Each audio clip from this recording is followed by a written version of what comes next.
ಸಭೆಗೆ ನಮಸ್ಕಾರ. ಇದು ಅಜ್ಞಾತ ಸಭೆ. ನನ್ನನ್ನೆಲ್ಲರೂ ನೋಡ್ತಾ ಇರ್ತಾರೆ, ನನಗ್ಯಾರು ಕಾಣೋದಿಲ್ಲ. ಸಾಮಾನ್ಯವಾಗಿ ನನ್ನ ಮಾತು ಕೇಳಿಸ್ಕೊಳ್ತಾ ಇರ್ತಾರೆ. ವಾಸು ಹೇಳಿದಾಗೆ ಇದು ನಾನು ಸುಮಾರು ಹತ್ತತ್ರ ಒಂದು 8-10 ವರ್ಷನೇ ಆಯ್ತು ನಾನು ವಾಸು ಜೊತೆಗೆ ಸೇರ್ಕೊಂಡು. ಎಲ್ಲೆಲ್ಲಿ ಸಾಧ್ಯನೋ ಕೊಟ್ಟಾಗೆಲ್ಲ ಅವಕಾಶಗಳನ್ನ, ಇವನ್ ನಾನು ಅಮೆರಿಕಾದಲ್ಲಿ ಇದ್ದಾಗಲೂ ಕೂಡ ನಾನು ಬಿಡಲ್ಲ. ವಾಸು ಅಲ್ಲಿಂದಲೇ ಮಾಡಪ್ಪ ನೀನು ಅಂತ ಹೇಳಿ ಅಲ್ಲಿಂದಲೂ ಭಾಷಣ ಮಾಡಿಸಿದ್ದಾರೆ ನನ್ನ ಹತ್ರ. ಅದರಿಂದ ಮತ್ತೆ ಇಲ್ಲಿಂದ ವಸ್ತುಗಳು ತರಿಸ್ಕೊಂಡು ಅಲ್ಲಿ ರೆಡಿ ಮಾಡ್ಕೊಂಡು ಮಾಡಿದ್ದು ಇದೆ. ಇರ್ಲಿ, ಅದೇನು ದೊಡ್ಡ ಅತಿಶಯೋಕ್ತಿ ಏನಲ್ಲ. ನನಗೆ ಸಿಕ್ಕಂತ ಅವಕಾಶ. ನಾನು ಈ ಸಲ ಈಶಾನ್ಯ ಭಾರತದ ಪ್ರವಾಸದಲ್ಲಿದ್ದಾಗ ವಾಣಿ ನನಗೆ ಮೆಸೇಜ್ ಮಾಡಿದ್ರು, ನೀವು ತಗೊಳ್ತೀರಾ, ಮಂಗಳವಾರ ಮಾತಾಡ್ತೀರಾ ಅಂತ. ತಕ್ಷಣ ಆಯ್ತು ಅಂತ ಅಂದೆ. ಯಾಕೆಂದ್ರೆ ಬರೋದು ವಾಪಸ್ 3ನೇ ತಾರೀಕೆ ಬರೋದಿದ್ದೆ. ವಿಷಯ ಏನು ಅಂತ ಕೇಳಿದ್ರು. ಮತ್ತೆ ಒಂದ್ ದಿವ್ಸ ಆದ್ಮೇಲೆ ಹೇಳ್ತೀನಿ ಅಂದೆ. ತಕ್ಷಣನೇ ನೆನಪಾಯ್ತು, ಹಾಕ್ಬಿಟ್ಟೆ. ಅದೇನು ನೋಡೋಣ ಆಮೇಲೆ ಅಂತ ಹಾಕ್ಬಿಟ್ಟೆ. ಅದು ಓಕೆ ಮಾಡ್ಬಿಟ್ರು ವಾಣಿ. ಸರಿ, ಅದಕ್ಕೆ ಬೇಕಾದಂತ ತಯಾರಿ ಮಾಡಿಕೊಂಡು ನಿಮ್ಮ ಸಮ್ಮುಖದಲ್ಲಿದ್ದೇನೆ. ಶ್ರೀರಾಮ ರಾಮ ರಾಮೇತಿ ರಮೇ ರಾಮೇ ಮನೋರಮೆ ಸಹಸ್ರನಾಮ ತತ್ತುಲ್ಯಂ ರಾಮನಾಮ ವರಾನನೆ. ಶ್ರೀರಾಮ ರಾಮ ರಾಮೇತಿ ರಮೇ ರಾಮೇ ಮನೋರಮೆ ಸಹಸ್ರನಾಮ ತತ್ತುಲ್ಯಂ ರಾಮನಾಮ ವರಾಮೆ. ಮನೋಜವಂ ಮಾರುತತುಲ್ಯ ವೇಗಂ ಜಿತೇಂದ್ರಿಯಂ ಬುದ್ಧಿಮತಾಂ ವರಿಷ್ಠಂ ವಾತಾತ್ಮಜಂ ವಾನರ ಯೂಥ ಮುಖ್ಯಂ ಶ್ರೀರಾಮದೂತಂ ಶರಣಂ ಪ್ರಪದ್ಯೆ. ಬುದ್ಧಿರ್ಬಲಂ ಯಶೋಧೈರ್ಯಂ ನಿರ್ಭಯತ್ವಂ ಮರೋಗತಾಂ ಅಜಾಡ್ಯಂ ವಾಕ್ಪಟುತ್ವಂಚ ಹನುಮಾನ್ ಸ್ಮರಣಾನ್ ಭವೇತ್. ಮಾತಾ ರಾಮೋ ಮತ್ಪಿತಾ ರಾಮಚಂದ್ರ ಸ್ವಾಮಿ ರಾಮೋ ಮತ್ಸಕ ರಾಮಚಂದ್ರ ಸರ್ವಸ್ವಮೇ ರಾಮಚಂದ್ರೋ ದಯಾಳು ನಾಣ್ಯಂ ದೈವಂ ನೈವ ಜಾನಿ ಜಾನಿ. ಈ ಪ್ರಾರ್ಥನಾ ಶ್ಲೋಕಗಳ ಜೊತೆಗೆ ಈ ಸುಂದರಕಾಂಡದ ಆರಂಭದಲ್ಲಿ ಒಂದು 2-3 ವಿಶೇಷವಾದಂತ ಶ್ಲೋಕಗಳಿದ್ದಾವೆ. ಅದನ್ನು ಕೂಡ ತಮ್ಮೆದುರಿಗೆ ಒಂದ್ಸಲ ಪಠನೆ ಮಾಡಿ ನನ್ನ ಮಾತುಗಳನ್ನು ಪ್ರಾರಂಭ ಮಾಡ್ತಾನೆ. ಕೂಜಂತಿ ರಾಮ ರಾಮೇತಿ, ಕೂಜಂತಿ ರಾಮ ರಾಮೇತಿ ಮಧುರಂ ಮಧುರಾಕ್ಷರಂ. ಕೂಜಂತಿ ರಾಮ ರಾಮೇತಿ ಮಧುರಂ ಮಧುರಾಕ್ಷರಂ. ಆರೋಹ್ಯ ಕವಿತಾ ಶಾಖಾನ್ ಒಂದೇ ವಾಲ್ಮೀಕಿ ಕೋಕಿಲಂ, ಒಂದೇ ವಾಲ್ಮೀಕಿ ಕೋಕಿಲಂ. ವಾಲ್ಮೀಕೇರ್ ಮುನಿಸಿಂಹಸ್ಯ ಕವಿತಾ ವನಚಾರಿಣಃ, ವಾಲ್ಮೀಕೇರ್ ಮುನಿಸಿಂಹಸ್ಯ ಕವಿತಾ ವನಚಾರಿಣಃ.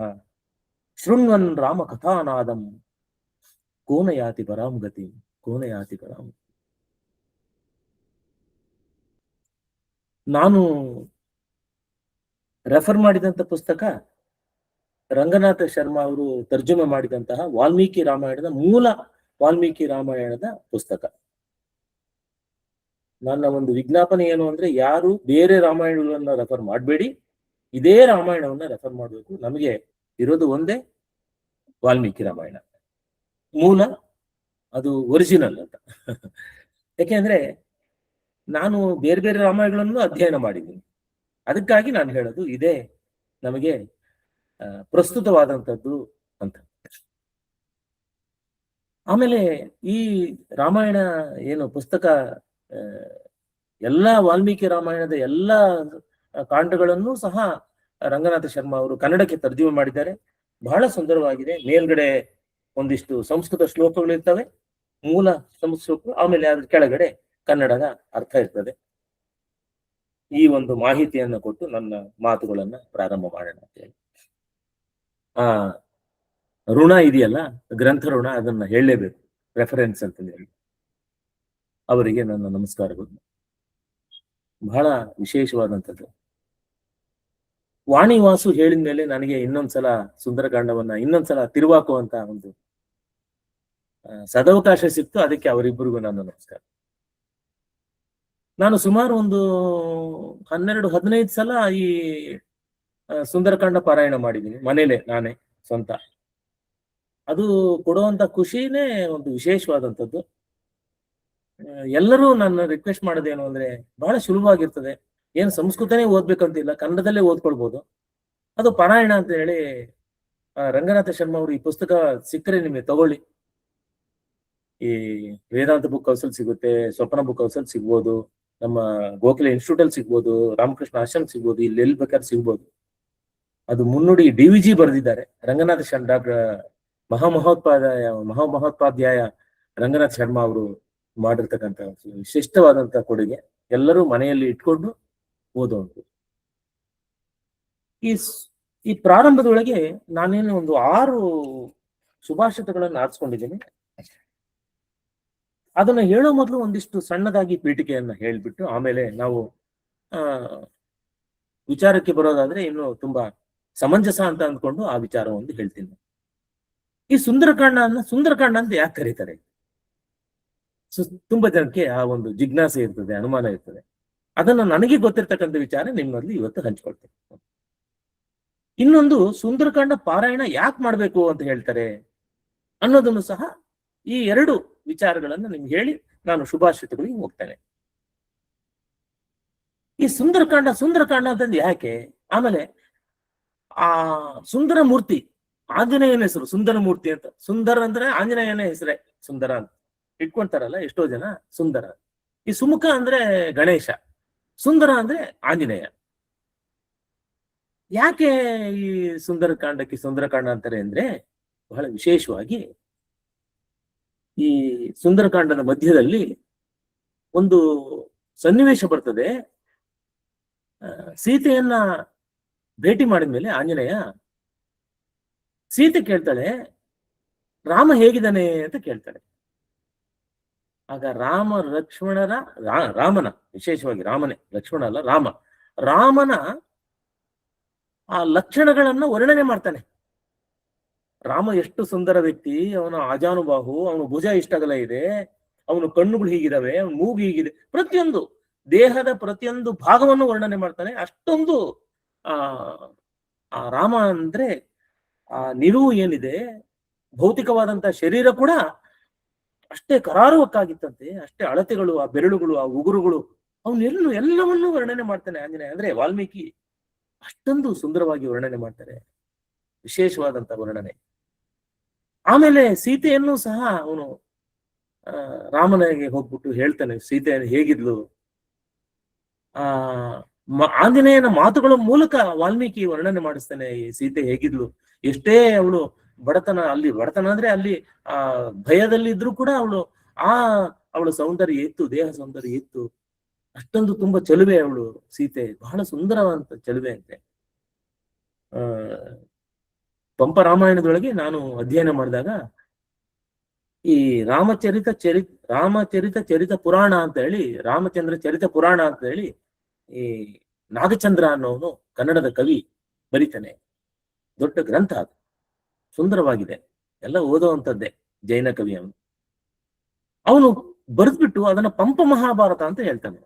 ರಾಮಚಂದ್ರ ಚರಿತ ಪುರಾಣ ಅಂತ ಅವನು ಕರೆದ್ರು, ಅವನು ಪಂಪನ ಮಹಾಭಕ್ತ. ಪಂಪನ ಹಾಗೇನೆ ವರ್ಣನೆ ಮಾಡ್ತಾನೆ, ಪಂಪನ ಹಾಗೇನೆ ಆ ಭಾಷೆಯನ್ನ ಉಪಯೋಗಿಸ್ತಾನೆ.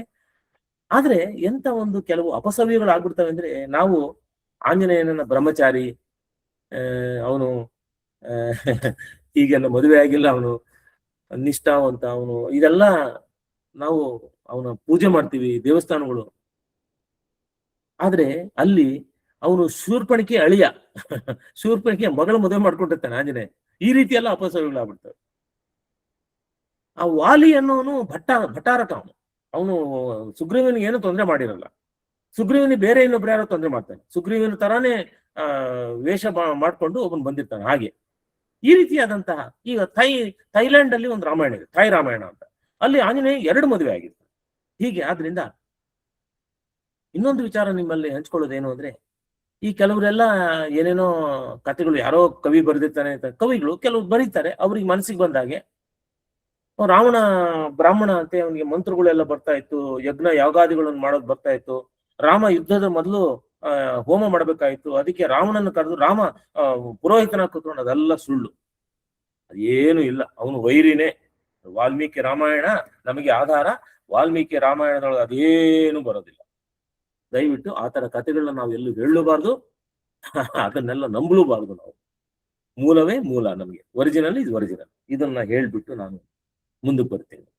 ಸೊ ಸುಂದರಕಾಂಡ ಅನ್ನೋದು ಆ ರಾಮನ ಸೌಂದರ್ಯವನ್ನ ವರ್ಣನೆ ಮಾಡುವಂತ. ನೋಡಿ, ಸುಂದರಕಾಂಡ ಮೊದಲಿಂದ ಕೊನೆವರೆಗೂ ರಾಮ ಬರೋದೇ ಇಲ್ಲ, ರಾಮನ ಪಾತ್ರ ಇಲ್ಲೇ ಇಲ್ಲ ಅಲ್ಲಿ. ಈ ಸುಂದರಕಾಂಡದಲ್ಲಿ ಹೀರೋ ಯಾರಪ್ಪ ಅಂದ್ರೆ ಆಂಜನೇಯನೇ ಹೀರೋ, ಅದಕ್ಕೆ ನಾಯಕ. ಮೊದಲಿನಿಂದ ಕೊನೆಯವರೆಗೂ ಕೊನೆಯಲ್ಲಿ ಮಾತ್ರ ರಾಮ ಬರ್ತಾನೆ, ರಾಮನನ್ನ ಭೇಟಿ ಮಾಡಿ ಈ ಸೀತೆ ಹೀಗಿದ್ದಾಳೆ ಅಂತ ಹೇಳುವಂತ ಒಂದು ಸನ್ನಿವೇಶ ಬರ್ತದೆ. ಅಷ್ಟು ಬಿಟ್ರೆ ಎಂಟೈರ್ ಫುಲ್ ಇದ್ರೊಳಗೆ ಏನು ಸುಂದರಕಾಂಡದೊಳಗೆ ಮೊದಲನೇ ಕೊನೆವರೆಗೂ ಆಂಜನೇಯನೇ ಇರ್ತಾನೆ. ಇನ್ನ ಸುಂದರಕಾಂಡ ಪಾರಾಯಣ ಯಾಕೆ ಮಾಡ್ಬೇಕು? ನಾನು ಹೇಳಿದೆ, ನಾನು ಒಂದು 15 ಸಲ ಪಾರಾಯಣ ಮಾಡಿದ್ದೀನಿ ಅಂತ. ಯಾಕೆ ಪಾರಾಯಣ ಮಾಡ್ಬೇಕು ಅಂದ್ರೆ, ಹಳ್ಳಿಗಳಲ್ಲೆಲ್ಲ ನಾಟಕ, ಹನುಮದ್ ವಿಲಾಸ ಅಂತಂದ ಹೇಳಿ ನಾಟಕಗಳೆಲ್ಲ ಮಾಡ್ತಾರೆ. ಆಮೇಲೆ ಮನೆಗಳಲ್ಲೂ ಕೂಡ ಪಾರಾಯಣ ಮಾಡಿ ಅಂತ ಹೇಳ್ತಾರೆ. ಅದರಲ್ಲೂ ವಿಶೇಷವಾಗಿ ಒಂದಿಷ್ಟು ಸಾವು ನೋವುಗಳಾದ್ರೆ, ಮರಣಗಳು ಸಂಭವಿಸಿದ್ರೆ, ಮನೆಗಳಲ್ಲಿ ದುಃಖ ಆದ್ರೆ, ಏನೋ ತುಂಬಾ ತೊಂದರೆ ಆದಾಗ ಸುಂದರಕಾಂಡ ಪಾರಾಯಣ ಮಾಡಿ ಅಂತ ಹೇಳ್ತಾರೆ. ಅದಕ್ಕೆ ನಾನು ತಿಳ್ಕೊಂಡಂತ ಒಂದು ರಿಸರ್ಚ್ ಮಾಡಿ ತಿಳ್ಕೊಂಡಂತ ವಿಚಾರ ಏನಪ್ಪಾ ಅಂದ್ರೆ, ಈ ಸುಂದರಕಾಂಡ ಈ ಸನ್ನಿವೇಶದೊಳಗೆ 2 ಸನ್ನಿವೇಶಗಳು ಬರ್ತವೆ. ಒಂದು ಸನ್ನಿವೇಶ, ಆಂಜನೇಯ ಸೀತೆಯನ್ನ ಹುಡುಕ್ತಾನೆ, ಎಲ್ಲೂ ಸಿಗೋದಿಲ್ಲ, ಅವಳು ತುಂಬಾ ಬೇಜಾರಾಗ್ಬಿಡ್ತದೆ ಅವನಿಗೆ. ಅಯ್ಯೋ, ನಾನು ವಾಪಸ್ ಹೋಗ್ಬಿಟ್ರೆ ಅವರೆಲ್ಲ ರಾವಣನೇ ಎತ್ಕೊಂಡ್ ಬಂದಿದ್ದೇನೆ ಅಂತಂದ ಹೇಳಿ ಅವನಿಗೆ ಏನೇನೋ ಅನುಮಾನಗಳು ಬರ್ತವೆ. ಅವಳನ್ನ ಯಾರನ್ನ ಸಾಯಿಸ್ಬಿಟ್ಟಿರ್ಬೋದಾ, ಕೊಂದು ಬಿಟ್ಟಿರ್ಬೋದಾ, ಅವಳ ಸಮುದ್ರಕ್ಕೆ ತಳ್ಳಿಬಿಟ್ಟಿರ್ಬೋದಾ, ಅವಳೇ ಹೆದರ್ಕೊಂಡ್ಬಿಟ್ಟು ಎದೆ ಹೊಡೆದು ಸತ್ತೋಗಿರ್ಬೋದಾ, ಈ ರೀತಿ ಏನೇನೋ ತುಂಬಾ ಅನುಮಾನಗಳು ಬರ್ತವೆ. ತುಂಬಾ ವಿಶೇಷವಾಗಿ ವಾಲ್ಮೀಕಿ ಇದ್ರೊಳಗೆ ವರ್ಣನೆ ಮಾಡ್ತಾರೆ ಅದನ್ನೆಲ್ಲ. ಆ ಸಂದರ್ಭದೊಳಗೆ ಆಂಜನೇಯಂಗೆ ಆ ಒಂದು ಥಾಟ್ ಬರುತ್ತೆ, ಒಂದು ಆಲೋಚನೆ, ನಾನು ಸತ್ತೋಗ್ಬಿಡ್ತೀನಪ್ಪ, ಒಂದು ವಾನಪ್ರಸ್ಥ, ಇಲ್ಲೇ ಇದ್ಬಿಡ್ತೀನಿ, ಹೋಗೋದೇ ಇಲ್ಲ. ಯಾಕೆಂದ್ರೆ ನಾನು ಸೀತೆ ಸಿಗ್ಲಿಲ್ಲ ನಂಗೆ, ಇನ್ನು ಹೋಗೋದೇ ಇಲ್ಲ. ಅಕಸ್ಮಾತ್ ಇಲ್ಲಪ್ಪ ನಾನು ಪ್ರಾಣ ಕಳ್ಕೊಂಡ್ಬಿಡ್ತೀನಿ, ಅತ್ಲಾಗೆ ನಿರಶನ ವ್ರತ ಮಾಡ್ಬಿಟ್ಟು ಹಂಗೆ ಉಪವಾಸ ಇದ್ದು ಸತ್ತೋಗ್ಬಿಡ್ತೀನಿ ನಾನು. ಯಾಕೆಂದ್ರೆ ವಾಪಸ್ ಹೋಗಿರ್ತಾನೆ, ಇದೆಲ್ಲ ರಾಮಾಯಣ ಅವರೆಲ್ಲ ಕೇಳ್ಕೊಂತಾರೆ, ಅಯ್ಯೋ ಸೀತೆ ಸಿಗ್ಲ, ಸೀತೆ ಇಲ್ಲ ಅಂತ ಹೇಳಿ ಅವ್ರು ಎದೆ ಹೊಡ್ಕೊಂಡು ಸತ್ತೋಗ್ತಾರೆ. ಅವ್ರು ನೋಡಿ ಸುಗ್ರೀವ ಸತ್ತೋಗ್ತಾನೆ, ಅವ್ರು ನೋಡಿ ಇನ್ನೊಬ್ರು ಸತ್ತೋಗ್ತಾನೆ, ಅಂಗದ ಹಿಂಗೆಲ್ಲ ಅಲ್ಲ ಅಷ್ಟೊಂದು ಯೋಚನೆ ಮಾಡ್ತಾನೆ. ಭರತನವರೆಗೂ ಯೋಚನೆ ಮಾಡ್ತಾನೆ, ಅಯ್ಯೋ ಇವ್ರಿಗೆಲ್ಲ ಯಾಕೆ ತೊಂದರೆ ಕೊಡ್ಬೇಕು, ನಾನು ಪ್ರಾಣ ಕಳ್ಕೊಂಡ್ಬಿಡ್ತೀನಿ. ತಕ್ಷಣ ಅವ್ನಿಗೆ ಒಂದು ಆಲೋಚನೆ ಬರ್ತದೆ, ಚೆ ಹಿಂಗ್ ಮಾಡಬಾರ್ದು ನಾನು. ಅಂದ್ರೆ ಆತ್ಮಹತ್ಯೆ ಮಾಡ್ಕೊಳ್ಳೋದಕ್ಕೆ ರೆಡಿಯಾದಂತ ಆಂಜನೇಯ, ಇಲ್ಲ ಧೃತಿಗೆಡಬಾರ್ದು, ನಾನು ಕಾರ್ಯ ಸಾಧನೆ ಮಾಡ್ಬೇಕು, ಇಲ್ಲ ನಾ ಇನ್ನೊಂದ್ಸಲ ಹುಡುಕ್ತೀನಿ ಅಂತ ಹೇಳಿ ಇನ್ನೊಂದ್ಸಲ ಹುಡುಕಕ್ ಹೋಗ್ತಾನೆ. ಇದು ಒಂದ್ ಸನ್ನಿವೇಶ. ಎರಡನೇದು, ಆ ಅಶೋಕವನದಲ್ಲಿರುವಾಗ ರಾವಣ ಬರ್ತಾನೆ, ಅವನಿಗೇನೋ ಕನಸು ಬೀಳ್ತದೆ, ಬೆಳಗಿನ ಜಾವ ಅಷ್ಟೊತ್ತಿಗೆ ಬರ್ತಾನೆ, ಬಂದ್ಬಿಟ್ಟು ಹೆದರ್ಸ್ತಾನೆ ಸೀತೆನ. ಇನ್ನು 2 ತಿಂಗಳಷ್ಟೇ, ನೀನ್ ನನ್ನ ಒಪ್ಕೊಂಡು ಮದುವೆ ಮಾಡ್ಕೊಳ್ತಾ ಇದ್ರೆ ನಿನ್ನನ್ನ ಸಾಯಿಸ್ಬಿಟ್ಟು ಎಲ್ಲರಿಗೂ ನಿನ್ ಮಾಂಸ ಹಂಚ್ಬಿಡ್ತೀನಿ, ಹಂಗೆ ಅಂತ ಹೆದರ್ಸ್ಬಿಡ್ತಾನೆ. ಅವಾಗ ಅವ್ನು ಹೋದ್ಮೇಲೆ ಅವಳಿಗೆ ಅನ್ಸುತ್ತೆ, ಛೇ ಇದೇನಪ್ಪ, ರಾಮ ಬರ್ಲಿಲ್ಲ, ಈ ರಿಮೋಟ್ ಪ್ಲೇಸ್ ಅಲ್ಲಿ ಇದೀವಿ ನಾವು, ಯಾವುದೋ ಒಂದು ಯಾರಿಗೂ ಗೊತ್ತಾಗದೆ ಇರ್ತಕ್ಕಂಥ ಜಾಗ, ಅವನಿಗೆ ಗೊತ್ತಿದೆಯೋ ಇಲ್ಲೋ, ಗೊತ್ತಿದ್ರೆ ಬಂದ್ಬಿಡ್ತಾ ಇದ್ದ, ಗೊತ್ತಿಲ್ಲ ಅನ್ಸುತ್ತೆ. ನಾನೇನು ಪ್ರಯೋಜನ ಇಲ್ಲ, ಬದುಕಿ ಪ್ರಯೋಜನ ಇಲ್ಲ, ಈ ಮರಕ್ಕೆ ನನ್ನ ಈ ವೇಣಿ ಏನಿದೆ ಅದನ್ನೇ ಸುತ್ಕೊಂಡ್ಬಿಟ್ಟು ಮರಕ್ಕೆ ನೇತಾಕೊಂಡ್ಬಿಟ್ಟು ನಾನು ಸತ್ತೋಗ್ಬಿಡ್ತೀನಿ ಅಂತ ಹೇಳಿ ನಿರ್ಧಾರ ಮಾಡ್ತಾಳೆ, ಆತ್ಮಹತ್ಯೆ ಮಾಡ್ಕೊಂಡ್ಬಿಡ್ತೀನಿ. ಆಗ ಆ ಸಂದರ್ಭದೊಳಗೆ ಆಂಜನೇಯ ಮೇಲಿಂದ ಶಬ್ದ, ಅವನು ರಾಮನ ಕಥೆಯನ್ನ ವರ್ಣನೆ ಮಾಡ್ತಾ ಹೋಗ್ತಾನೆ. ಆಗ ಅವಳು ಆತ್ಮಹತ್ಯೆ. ಅಂದ್ರೆ ತಾತ್ಪರ್ಯ ಏನಪ್ಪಾ ಅಂದ್ರೆ, ದುಃಖದಲ್ಲಿರೋರು ಇನ್ನು ಓದಿದ್ರೆ ಸ್ವಲ್ಪ ಧೈರ್ಯ ಬರುತ್ತೆ, ಇಲ್ಲಪ್ಪ ನಾವು ಆತ್ಮಹತ್ಯೆ ಮಾಡ್ಕೋಬಾರ್ದು. ಆತ್ಮಹತ್ಯೆ ಅನ್ನೋದು ಪಂಚಕ್ಲೇಶಗಳಲ್ಲಿ ಒಂದು. ಅವಿದ್ಯಾ ಅಸ್ಮಿತ ರಾಗ ದ್ವೇಷ ಅಭಿನಿವೇಶ ಅಂತ ಹೇಳಿ ಪತಂಜಲಿ ಮಹರ್ಷಿಗಳು ತಮ್ಮ ಯೋಗ ಸೂತ್ರದಲ್ಲಿ ಪಂಚಕ್ಲೇಶಗಳನ್ನು ಹೇಳ್ತಾರೆ. 5 ಕ್ಲೇಶಗಳಪ್ಪ ಇವು, ಇದು ತೊಂದರೆ ಕೊಡುವಂಥವು, ಇದನ್ನ ನಿವಾರಣೆ ಮಾಡ್ಕೋಬೇಕು, ಇದನ್ನ ಮೀರ್ಬೇಕು ನಾವು. ಅವಿದ್ಯಾ ಅಸ್ಮಿತ ರಾಗ ದ್ವೇಷ ಅಭಿನಿವೇಶ ಅಂತ 5 ಅಂಶಗಳನ್ನ ಹೇಳ್ತಾರೆ. ಇರ್ಲಿ, ಅದು ಬೇರೆ ವಿಚಾರ. ಈ ಅಭಿನಿವೇಶ ಅನ್ನೋದೇ ಈ ಮರಣದ ಒಂದು ಚಿಹ್ನೆ, ಸಾಯ್ಬೇಕು ಅನ್ನೋ ಒಂದು ಇದು. ಅದನ್ನ ನಾವು ನಿವಾರಣೆ ಮಾಡ್ಬೇಕು, ಮೀರ್ಬೇಕು ಅಂತ. ಇಷ್ಟು ಆದ್ರಿಂದ ಸುಂದರಕಾಂಡ ಪಾರಾಯಣ ಮಾಡ್ಬೇಕು. ಒಂದು ಧೈರ್ಯ, ಆತ್ಮಸ್ಥೈರ್ಯ ಕೊಡುವಂಥದ್ದು ಅಂತ ಹೇಳಿ ನಂಬಿಕೆ. ಅದು ಸತ್ಯನೂ ಹೌದು. ಪ್ರತಿ ಸಲನೂ ನಾನು ಸುಂದರಕಾಂಡ ಪಾರಾಯಣ ಮಾಡಿದಾಗ ಏನೋ ಒಂದು ವಿಶೇಷವಾದಂತ, ಪ್ರತಿ ಸಲನೂ ಮೊದಲನೇ ಸಲ ನಾನು ಪಾರಾಯಣ ಮಾಡ್ತಿದ್ದೀನೇನೋ ಅನ್ನೋಷ್ಟು ಅನುಭವ ಆಗ್ತದೆ, ಖುಷಿ ಆಗ್ತದೆ. ಈ ಸಲನೂ ಸಹ ಮತ್ತೆ ನಾನು ಎಲ್ಲ ತಿರುವಾಕಿದ್ದಾಯ್ತು. ಅದಕ್ಕೆ ಇನ್ನೊಂದು ವಿಶೇಷವಾಗಿ ಸುಂದರಕಾಂಡ ಯಾಕೆ ಅಂದ್ರೆ, ಬಹಳ ವಾಲ್ಮೀಕಿ ಸುಂದರವಾಗಿ ವರ್ಣನೆ ಮಾಡ್ತಾರೆ. ಈ ಸುಂದರಕಾಂಡನೇ ಅಷ್ಟೊಂದು ಅಮೋಘ, ಪ್ರಾರಂಭದಿಂದಲೇ ಅಷ್ಟೇ. ಪ್ರಾರಂಭದಲ್ಲಂತೂ ಆಂಜನೇಯ ಅವನು ಬೆಟ್ಟದಿಂದ, ಮಹೇಂದ್ರ ಪರ್ವತದಿಂದ ಹಾರುವಾಗ ಆ ದೃಶ್ಯವನ್ನ ಏನು ನಾವು ಡ್ರೋನ್ಗಳು ಈಗಿನ ಕಾಲದಲ್ಲಿ ಡ್ರೋನ್ ಮೂಲಕ ಏನು ಪಿಕ್ಚರ್ ಮಾಡ್ತೀವಲ್ವಾ, ಆ ರೀತಿಯಾಗಿ ಏನು ಆಗಿನ ಕಾಲದಲ್ಲಿ ಡ್ರೋನ್ಗಳಿದ್ವಾ, ಆಗಿನ ಕಾಲ ಸ್ಯಾಟಲೈಟ್ ಪಿಕ್ಚರ್ಸ್ ಇದ್ದ ಏನು ಇಲ್ಲ, ಆದ್ರೂ ಕೂಡ ವಾಲ್ಮೀಕಿ ಹೇಗೆ ವರ್ಣನೆ ಮಾಡ್ತಾರೆ ಅಂದ್ರೆ, ಆಂಜನೇಯ ಹಾರಿದರ ಮೇಲಿನಿಂದ ಆ ಸಮುದ್ರ ಹೇಗೆ ಅಲೆಗಳೆಲ್ಲ ಎದ್ದು ಬಿಟ್ಟುವಂತೆ, ಅಲ್ಲಿದ್ದ ಪಶು ಪಕ್ಷಿ ಪ್ರಾಣಿಗಳೆಲ್ಲ ಬಿಲಬಿಲ ಅಂತ ಒದ್ದಾಡ್ಬಿಟ್ಟುವಂತೆ, ಆ ಪರ್ವತ ಅವನು ಹೆಜ್ಜೆ ಊರಿ ಅವನು ಹಾರಿದ್ದಕ್ಕೆ ಬಂಡೆಗಳೆಲ್ಲ ಪಟ ಪಟ ಪಟ ಸಿಡಿದೋಗ್ಬಿಟ್ಟುವಂತೆ, ಪುಡಿ ಪುಡಿ ಆಗ್ಬಿಟ್ಟುವಂತೆ. ಆ ಒಳಗಡೆ ಪರ್ವತದ ಒಳಗಡೆ, ಆ ಮಹೇಂದ್ರ ಪರ್ವತ ಒಳಗಡೆ ಸೇರ್ಕೊಂಡು ಬಿಲ್ಗಳಲ್ಲಿ ಸೇರ್ಕೊಂಡಿದ್ದಂತ ಈ ಪ್ರಾಣಿಗಳು, ಅದರಲ್ಲೂ ಹಾವುಗಳೆಲ್ಲ ಮುಸ್ಕೊಟ್ಕೊಂಡು ಹೊರಗೆ ಬಂದ್ಬಿಟ್ಟುವಂತೆ. ಅಯ್ಯೋ ಏನೋ ಆಗ್ತಾ ಇದೆ, ಏನೋ ಆಗ್ತಾ ಇದೆ ಅಂತ ಪಕ್ಷಿಗಳೆಲ್ಲ ತುಂಬಾ ವಿಕಾರವಾಗಿ ಧ್ವನಿ ಮಾಡ್ಕೊಂಡು ಹಾರಕ್ ಶುರು ಮಾಡ್ಬಿಟ್ಟುವಂತೆ.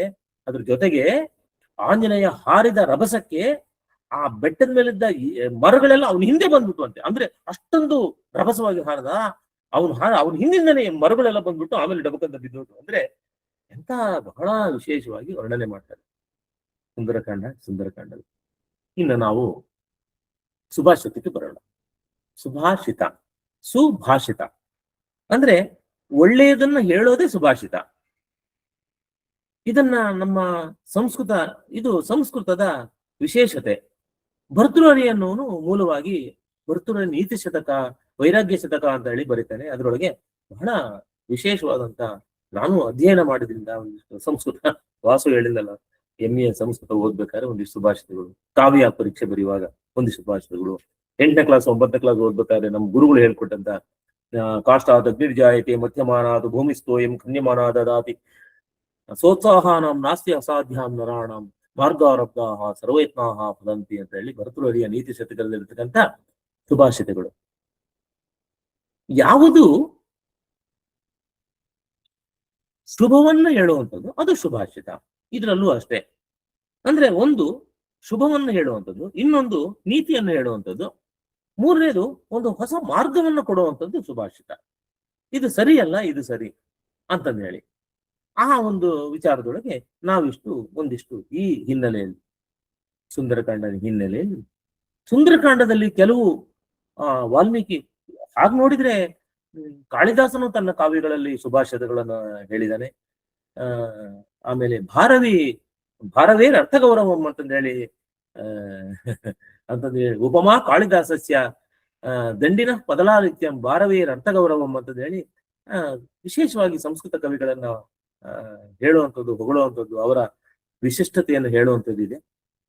ಭಾರವಿ ಅಂತೂ ನಾನು ಕಿರಾತಾರ್ಜುನಿಯ ಅಧ್ಯಯನ ಮಾಡುವಾಗಂತೂ ಅಂತ ವಿಶೇಷವಾಗಿ ಅವನು ವನೇಚರ ಬರ್ತಾನೆ, ಧರ್ಮರಾಯ ಮತ್ತು ಅವನ ಮಧ್ಯೆ ಆಗುವಂಥದ್ದು, ಆಮೇಲೆ ಭೀಮ ಮತ್ತು ಧರ್ಮರಾಯನ ಮಧ್ಯೆ ಆಗುವಂತ ಸಂಭಾಷಣೆ, ದ್ರೌಪದಿ ಮತ್ತು ಧರ್ಮರಾಯನ ಮಧ್ಯೆ ಆಗುವಂತ ಸಂಭಾಷಣೆ, ಹೀಗೆ ಒಂದಿಷ್ಟೆಲ್ಲ ಭಾರವಿ ತುಂಬಾ ಸುಂದರವಾಗಿ ಚಿತ್ರಿಸಿದ್ದಾನೆ. ಅದರಿಂದ ಅಲ್ಲೂ ಕೂಡ ಒಂದಿಷ್ಟು ಸಾಕಷ್ಟು ನಮಗೆ ಈ ಸುಭಾಷಿತಗಳು, ಒಳ್ಳೆಯ ವಿಚಾರಗಳು, ತತ್ವಗಳು ಎಲ್ಲ ಕಾಣಿಸ್ತವೆ. ಈ ಸುಂದರಕಾಂಡದಲ್ಲಿ ಬರ್ತಕ್ಕಂಥ ಸುಭಾಷಿತಗಳನ್ನ ಒಂದೊಂದೇ ತೆಗೆದುಕೊಂಡು ನಿಧಾನವಾಗಿ ನಾವು ಅಧ್ಯಯನ ಮಾಡೋದಾದ 6 ಸುಭಾಷಿತಗಳು.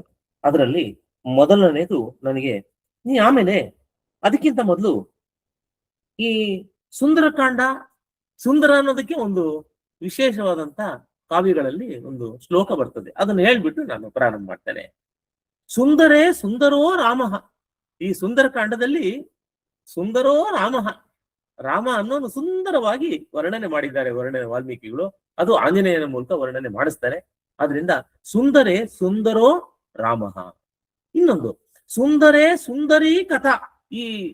ಈ ಸುಂದರಕಾಂಡದೊಳಗೆ, ಈ ರಾಮಾಯಣದೊಳಗಿರುವ ಸುಂದರಕಾಂಡ ಇದು ಸುಂದರಿ ಕಥಾ, ತುಂಬಾ ಸುಂದರವಾದಂತ ಕಥೆ. ಸುಂದರೇ ಸುಂದರಿ ಸೀತಾ. ಈ ಸುಂದರಕಾಂಡದೊಳಗಿರ್ತಕ್ಕಂಥ ಸೀತೆ ಇದಳಲ್ಲ, ಅವಳು ಬಹಳ ಸುಂದರಿ. ಸುಂದರೇ ಸುಂದರಂ ವನಂ. ಆ ಅಶೋಕ ವನ ಇದೆಯಲ್ಲ, ಅದು ಆ ಲತಾ ಮಂಟಪಗಳು, ವಾಟಿಕೆಗಳು, ಅಲ್ಲಿರ್ತಕ್ಕಂಥ ಪುಷ್ಕರಣಿಗಳು ವಾಲ್ಮೀಕಿ ಎಷ್ಟು ಚೆನ್ನಾಗಿ ವರ್ಣನೆ ಮಾಡ್ತಾರೆ ಅಂದ್ರೆ, ಇದು ಎಂತ ವಿಶೇಷವಾದ, ವಿಶ್ವದಲ್ಲೇ ವಿಶಿಷ್ಟವಾದಂತಹ ಒಂದು ಉದ್ಯಾನವನ. ಆದ್ರಿಂದ ಸುಂದರೇ ಸುಂದರಂ ವನಂ. ಸುಂದರೇ ಸುಂದರಂ ಕಾವ್ಯಂ. ಕಾವ್ಯದ ವಿಚಾರ ಬಂದಾಗ ಆ ವರ್ಣನೆಗಳು, ಅದನ್ನೆಲ್ಲ ಅಲಂಕಾರ, ಶಾಸ್ತ್ರ, ಅದೊಂದು ಅದ್ವಿತೀಯವಾದಂತಹ ಒಂದು ಕಾವ್ಯ. ಆದ್ರಿಂದ ಸುಂದರೇ ಸುಂದರಂ ಕಾವ್ಯಂ. ಸುಂದರೇ ಸುಂದರ ಕಪಿಹಿ. ಅವನು ಆಂಜನೇಯ ಸುಂದರಮೂರ್ತಿ, ಅವನು ಕೂಡ ಸುಂದರನೇ ಅಲ್ವೇ? ನಮ್ಗೆ ನಾವು ಅವನ್ನ ಸುಂದರ ಮೂರ್ತಿ ಅಂತ ಹೇಳಿ ಪೂಜೆ ಮಾಡ್ತೀವಿ, ಆಂಜನೇಯ ಅಂತ ಹೇಳಿ ಎಷ್ಟು. ಆದ್ರಿಂದ ಸುಂದರೇ ಸುಂದರಕಾಂಡದೊಳಗೆ ಸುಂದರ ಕಪಿಹಿ, ಸುಂದರೇ ಸುಂದರಂ ಮಂತ್ರಂ. ಈ ತಾರಕ ಮಂತ್ರ ಇದೆಯಲ್ಲ, ಶ್ರೀರಾಮ ರಾಮ ರಾಮೇತಿ ರಮೇ ರಾಮೇ ಮನೋರಮೆ ಸಹಸ್ರನಾಮ ತತ್ತುಲ್ಯಂ ರಾಮ ನಾಮ ವರಾನನೆ ಕೇನೋಪಾಯೇನ ಲಘುನ ವಿಷ್ಣೋರ್ನಾಮ ಸಹಸ್ರಕಂ ಪಠ್ಯತೆ ಪಂಡಿತೆ ನಿತ್ಯಂ ಶ್ರೋತುಮಿಚ್ಛಾಮ್ಯಹಂ ಪ್ರಭೋ. ಪಾರ್ವತಿ ಕೇಳ್ತಾಳೆ, ನನ್ಗೆ ಯಾವ್ದು ಮಂತ್ರ ಹೇಳು, ಯಾವ್ದು ಸಹಸ್ರನಾಮ. ಒಂದ್ಸಲ ಒಂದ್ ಮಂತ್ರ ಹೇಳ್ಬಿಟ್ರೆ ಅದು ವಿಷ್ಣು ಸಹಸ್ರನಾಮ ಹೇಳಿದಷ್ಟು ಪುಣ್ಯ ಬರ್ತದೆ. ಯಾವ್ದು ಅಂದ್ರೆ ಅದಕ್ಕೆ ರಾಮ ಈಶ್ವರ ಹೇಳ್ತಾನೆ ಪಾರ್ವತಿಗೆ, ಅದು ವೇದಾಂತದ ಒಂದು ಪಾಠವನ್ನು ಹೇಳುವಂಥದ್ದು. ಶ್ರೀರಾಮ ರಾಮ ರಾಮ ಇತಿ ರಮೇ ರಾಮೇ ಮನೋರಮೆ ಸಹಸ್ರನಾಮ ತತ್ತುಲ್ಯಂ ರಾಮನಾಮ ವರಾನನೆ. ರಾಮ ಅಂತ ಹೇಳಮ್ಮ ಸಾಕು ತಾರದ. ಆದ್ರಿಂದ ಸುಂದರೇ ಸುಂದರ ಮಂತ್ರಂ, ಸುಂದರೇ ಸುಂದರೇ ಕಿಂ ನಾ ಸುಂದರ. ಈ ಸುಂದರ ಕಾಂಡದೊಳಗೆ ಯಾವ ಸುಂದರ ಅಲ್ಲ, ಎಲ್ಲವೂ ಸುಂದರವೇ ಅಂತಂದು ಹೇಳಿ ಕವಿ ಬಹಳ ಸುಂದರವಾಗಿ ಇದು ನಾನು ನಿಮ್ಗೆ ಹೇಳ್ಬೇಕಾಯ್ತು. ಆದ್ರಿಂದ ಇದು ಹೆಸರಿನ ಔಚಿತ್ಯ, ಸುಂದರಕಾಂಡ ಪಾರಾಯಣದ ಔಚಿತ್ಯ, ಹೇಗೆ ಇದೇನು ಅಖಿಲಂ ಮಧುರಂ ನಯನಂ ಮಧುರಂ ಗಮನಂ ಮಧುರಂ ಅಖಿಲಾಧಿಪತೆ ಮಧುರಾಧಿಪತೆ ಹೇ ಅಖಿಲಂ ಜಯದೇವ ತಮ್ಮ ಅಷ್ಟಪದಿಯಲ್ಲಿ ಏನು ಹೇಳ್ತಾನೆ, ಹಾಗೆ ಅಲ್ಲಿ ಹೇಗೆ ಅವನು ಕೃಷ್ಣ ಸುಂದರ, ಕೃಷ್ಣ ಅವನು ಮಧುರ ಮಧುರ ಮಧುರ ಮಧುರ, ಬಹಳ ಅವನು ಮಧುರವಾಗಿದ್ದಾನೆ ಅನ್ನೋದೇ ಇಲ್ಲಿ ಸುಂದರ ಸುಂದರ ಸುಂದರ. ಅಲ್ಲಿ ಮಧುರ ಮಧುರ, ಇದು ಸುಂದರ ಸುಂದರ. ಮೊದಲನೇ ಶ್ಲೋಕವನ್ನು ನಾನು ಮೊದಲನೇ ಸರ್ಗದ 198ನೇ ಶ್ಲೋಕವನ್ನು ತೆಗೆದುಕೊಳ್ತೇನೆ. ಯಸ್ಯ ತ್ವೇತಾನಿ ಚತ್ವಾರಿ ವಾನರೇಂದ್ರೋ ಯಥಾತವಾ, ಯಸ್ಯ ತ್ವೇತಾನಿ ಚತ್ವಾರಿ ವಾನರೇಂದ್ರ ಯಥಾತವಾ ಸ್ಮೃತಿ ಧೃತಿರ್ ಮತಿರ್ ಸ್ಮೃತಿ ಮೃತಿ ಸ್ಮೃತಿರ್ ಧೃತಿರ್ ಮತಿರ್ ದ್ರಕ್ಷ ಕರ್ಮಸು ನ ಸೀದತಿ ಸಹ ಕರ್ಮಸು ನ ಸೀದತಿ ಅನ್ನೋ ಒಂದು ಸುಭಾಷಿತ ಶ್ಲೋಕ. ಇದರ ಅರ್ಥ ಹೇಗೆ? ಈ ಬ್ಯಾಕ್ ಗ್ರೌಂಡ್ ಹೇಳ್ಬಿಡ್ತೀನಿ ಒಂದ್ಸಲ. ಈ ಆಂಜನೇಯ ಹಾರ್ತಾನೆ ಮಹೇಂದ್ರ ಪರ್ವತದಿಂದ ಹಾರಿದಾಗ, ಮೈನಾಕ ಬರ್ತಾನೆ ಮೊದಲು, ಆಮೇಲೆ ಸ್ವಲ್ಪ ದೂರ ಹೋದ್ಮೇಲೆ ಸಮುದ್ರ ದೇವತೆ ಬರ್ತಾಳೆ. ಅವಳು ಪರೀಕ್ಷೆ ಮಾಡ್ಬೇಕು ಅಂತ, ಇಲ್ಲಪ್ಪ ನೀನ್ ನನ್ನ ಬಾಯಿ ಹೊಕ್ಕು ಹೊರಗೆ ಹೋಗ್ಬೇಕು, ಬಾಯಿ ಹೊಕ್ಬೇಕು ನೀವು ಅಂತಂದು ಹೇಳ್ತಾಳೆ. ಮೈನಾಕನ ಹತ್ರ ಅವನು ರಿಕ್ವೆಸ್ಟ್ ಮಾಡ್ತಾನೆ, ಇಲ್ಲಪ್ಪ ಬಿಟ್ಬಿಡು ನನ್ನನ್ನ ಅಂತ. ಈ ಸಮುದ್ರ ದೇವತೆ ಅವರು ಕಳಿಸಿರ್ತಾರೆ ದೇವತೆಗಳೆಲ್ಲ, ಇವಳನ್ನ ಪರೀಕ್ಷೆ ಮಾಡಿ ಅವನನ್ನ ಅಂತ. ಯಾಕೆಂದ್ರೆ ಅಷ್ಟು ದೂರ ಕೆಲ್ಸಕ್ಕೆ ಹೋಗ್ತಾ ಇದ್ದಾನೆ, ಅವ್ನು ಹೇಗೆ ಅವನು ಎಷ್ಟು ಸೂಕ್ಷ್ಮಮತಿ ತಿಳ್ಕೊಳ್ಬೇಕು ಅಂತ. ಅವಾಗ ಅವಳು ಸಮುದ್ರ ದೇವತೆ ಬಾಯಿ ದೊಡ್ಡದಾಗಿ ತೆಗಿತಾಳೆ, ಇವನು ದೊಡ್ಡದಾಗಿ ಬೆಳಿತಾನೆ, ಅವಳು ದೊಡ್ಡದಾಗಿ ಬೆಳಿತಾಳೆ. ಅವಾಗ ತಕ್ಷಣ ಚಕ್ ಅಂತ ಸಣ್ಣದಾಗ್ಬಿಟ್ಟು ಒಳಗೋಗ್ಬಿಟ್ಟು ಹೊರಗೆ ಬಂದ್ಬಿಡ್ತಾನೆ. ಅವಾಗ ಹೇಳಿ, ನೋಡಮ್ಮ ನೀನ್ ಬಾಯಿ ಹೋಗ್ಬೇಕು ಅಂದೆ, ಬಾಯಿ ಹೋಗ್ತಿದ್ದೀನಿ ಅಂತ ಆದಾಗ ಅವಳು ಖುಷಿ ಆಗ್ತಾಳೆ. ಆಯ್ತಪ್ಪ ಆಂಜನೇಯ, ನಿನಗೆ ಏನು ಎಲ್ಲವೂ ಇದೆ, ನಿನಗೆ ಸೂಕ್ಷ್ಮ ಮತಿ ಇದೆ. ಯಾಕೆಂದ್ರೆ ಒಬ್ಬ ದೂತನನ್ನ ಹೊರಗೆ ಕಳಿಸ್ಬೇಕಾದ್ರೆ ಅವನು ಸರಿಯಾದಂತ ಕೆಲಸ ಮಾಡ್ಬೇಕು, ಅಂತವನ್ನೇ ಕಳಿಸ್ಬೇಕು. ಸುಮ್ನೆ ಯಾರಂದ್ರೆ ಕಳ್ಸಕ್ಕಾಗಲ್ಲ ದೂತರನ್ನ. ಆದ್ರಿಂದ ನಿಂಗೆ ಒಳ್ಳೇದಾಗ್ಲಿ ಅಂತ ಹೇಳಿ ಹೋಗ್ತಾಳೆ. ಅದಾದ್ಮೇಲೆ ಹಿಂಗೆ ಹಾರ್ಕೊಂಡ್ ಬರ್ತಾ ಇರ್ತಾನೆ. ಸಡನ್ ಆಗಿ ಅವನಿಗೆ ಮುಂದುವರಿಯಕ್ ಆಗಲ್ಲ, ತಡೆದಂಗಾಗುತ್ತೆ. ಯಾರೋ ಹಿಡಿತಾ ಇದಾರೇನೋ, ಯಾರೋ ಎಳಿತಾ ಇದಾರೇನೋ ಅನ್ನೋ ಹಾಗೆ. ಅವನು ಏನ್ ಕೆಳಗೆ ನೋಡ್ತಾನೆ, ಸಮುದ್ರದೊಳಗೆ ಅಲ್ಲಿ ಒಂದು ಆಕೃತಿ ಕಾಣಿಸ್ತದೆ, ರಾಕ್ಷಸಿ ಇರ್ತಾಳೆ, ಅವಳು ಸಿಂಹಿಕೆ ಅಂತ. ಅವನಿಗೆ ನೆನಪಾಗುತ್ತೆ. ಆಗ ಇದ್ರೊಳಗೆ ವಾಲ್ಮೀಕಿ ರಾಮಾಯಣದಲ್ಲಿ ಹೇಳ್ತಾನೆ, ಅದ್ರೊಳಗೆ ವಾಲ್ಮೀಕಿ ಹೇಳ್ತಾರೆ, ಸುಗ್ರೀವ ಹೇಳಿರ್ತಾನಂತ ಅವನಿಗೆ, ನೋಡು ಒಂದೊಂದ್ಸಲ ಈ ರಾಕ್ಷಸಿಯರು ಇರ್ತಾರೆ, ಅವರು ನಮಗ್ ಗೊತ್ತಾಗಲ್ಲ, ಕಾಣಿಸ್ದಾಗೆ ನಮ್ಮನ್ನ ಎಳೆದ್ ಬಿಡ್ತಾರೆ, ಬಹಳ ಗುರುತ್ವ ಅವ್ರ ಹತ್ರ ಇರ್ತದೆ, ಎಳ್ಕೊಂಡ್ಬಿಡ್ತಾರೆ ನಮ್ಮನ್ನ, ಹುಷಾರಾಗಿರ್ಬೇಕಪ್ಪ ಅಂತ ಹೇಳಿದಂತೆ. ಅದ್ ನೆನಪಾಗುತ್ತೆ ಆಂಜನೇಯಂಗೆ. ಓ ಸುಗ್ರೀವ ಹೇಳಿದ್ದ, ಹೌದೌದು, ಓ ಯಾರೋ ಏನೋ ಮಾಡ್ತಾ ಇದಾರೆ ಅಂತ ನೋಡ್ತಾನೆ. ಅವಳು ಇರ್ತಾನೆ.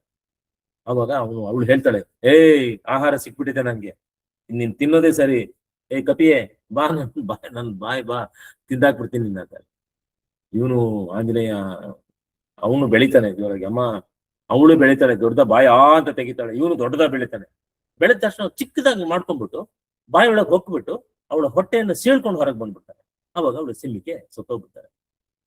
ಅವಾಗ ದೇವತೆಗಳು ಆಂಜನೇಯ ಹೇಳ್ತಾರೆ, ದೇವತೆಗಳು ಹೇಳುವಂತ ಹರಿಸುವಂತ ಇದು, ಎಸ್ಸೆ ತ್ವೇತಾನಿ ಚತ್ವಾರಿ ವಾನರೇಂದ್ರ ಯಥಾತವ. 4 ಅಂಶಗಳಪ್ಪ. ಒಬ್ಬ ಸಾಧಕ ಅನ್ನೋನು ಯಾವ್ದಾದ್ರು ಒಂದು ಕಾರ್ಯಕ್ಕೆ ಹೋಗ್ಬೇಕಾದ್ರೆ 4 ಅಂಶಗಳು ಇರ್ಬೇಕಪ್ಪ. ಯಾವ ಅಂಶಗಳು ಅಂದ್ರೆ ಸ್ಮೃತಿ ಧೃತಿ ಮತಿ ದಕ್ಷ. ಸ್ಮೃತಿ, ಅವನಿಗೆ ನೆನಪಿನ ಶಕ್ತಿ ಇರ್ಬೇಕು ಚೆನ್ನಾಗೆ. ಆ ಹೇಳಿದ್ದು ನೆನಪಿರ್ಬೇಕು, ಎಲ್ಲ ಮರ್ತೋಗ್ಬಿಡ್ಬಾರ್ದು. ಏನೋ ಅನ್ಕೊಂಡಿದ್ದೆ, ಯಾರೋ ಹೇಳಿದ್ರು ಹಂಗಲ್ಲ, ಎಲ್ಲಾನು ಸೂಕ್ಷ್ಮವಾಗಿ ಅವನು ನೆನ್ಪಿಟ್ಕೊಂಡಿರ್ಬೇಕು, ಪ್ರತಿಯೊಂದು ನೆನ್ಪಿಟ್ಕೊಂಡಿರ್ಬೇಕು. ಸ್ಮೃತಿ ಧೃತಿ, ಧೃತಿ ಧೈರ್ಯ ಇರ್ಬೇಕು ಅವನಿಗೆ. ಎಲ್ಲೋ ಒಬ್ಬನೇ ಇರ್ತೀನಿ, ಒರ್ವೇನೆ ನಿಲುವೇನೆ ನುತ್ಕಟ ಕ್ಷಣಗಳಲ್ಲಿ, ನಿರ್ವಾಣ ದೀಕ್ಷೆಯಲ್ಲಿ, ನಿರ್ಯಾಣ ಘಟ್ಟದಲ್ಲಿ, ನಿರ್ಮಿತ್ರ ನಿರರ್ಕಲಿ ಮಂಕುತಿಮ್ಮ ಅಂತ ಹೇಳಿ DVG ಅಂತಾರೆ. ನಿರ್ಯಾಣ ಘಟ್ಟದಲ್ಲಿ, ನಿರ್ವಾಣ ಆ ಟೈಮ್ನಲ್ಲಿ ಒಬ್ಬನೇ ಇರ್ತೀಯ ಕಣಯ್ಯ ನೀನು. ಅದಕ್ಕೆ ನಿರ್ಮಿತ್ರ ನಿರಲು ಕಲಿ ಮಂಕುತಿಮ್ಮ, ನೀನು ಒಬ್ಬೊಬ್ಬನೇ ಇರ್ಬೇಕಪ್ಪ ನೀನು. ಆದ್ರಿಂದ ನೀನು ಇದನ್ನ ಕಲ್ತ್ಕೋಬೇಕು ಅಂತ DVG ಅಂತಾರೆ. ಹಾಗೆ ಧೃತಿ ಅಂದ್ರೆ ಒಂದು ಕೆಲಸಕ್ಕೆ ಹೋಗುವಾಗ, ಒಂದು ಕಾರ್ಯಕ್ಕೆ ಹೋಗುವಾಗ ಅವನಿಗೆ ಧೃತಿ ಇರ್ಬೇಕು, ಶಕ್ತಿ ಧೈರ್ಯ ಇರ್ಬೇಕು. ಅದಕ್ಕೆ ಬುದ್ಧಿರ್ಬಲಂ ಯಶೋಧೈರ್ಯಂ ನಿರ್ಭಯತ್ವ ಮರೋ ಆಂಜನೇಯನನ್ನ ಸ್ಮರಣೆ ಮಾಡಿದ್ರೆ ಇದೆಲ್ಲ ಬರುತ್ತೆ ನಮ್ಗೆ ಅಂತ ಹೇಳಿ. ಸ್ಮೃತಿ ಧೃತಿ ಮತಿ, ಅವನು ತುಂಬಾ ಬುದ್ಧಿವಂತ ಆಗಿರ್ಬೇಕು. ಸೂಕ್ಷ್ಮಮತಿ ಆಗಿರ್ಬೇಕು ಅವನು. ಸುಮ್ನೆ ದಡ್ಡ ಪೆದ್ದನ್ನ ಕಳ್ಸಕ್ಕಾಗಲ್ಲ ದೂತನಾಗಿ.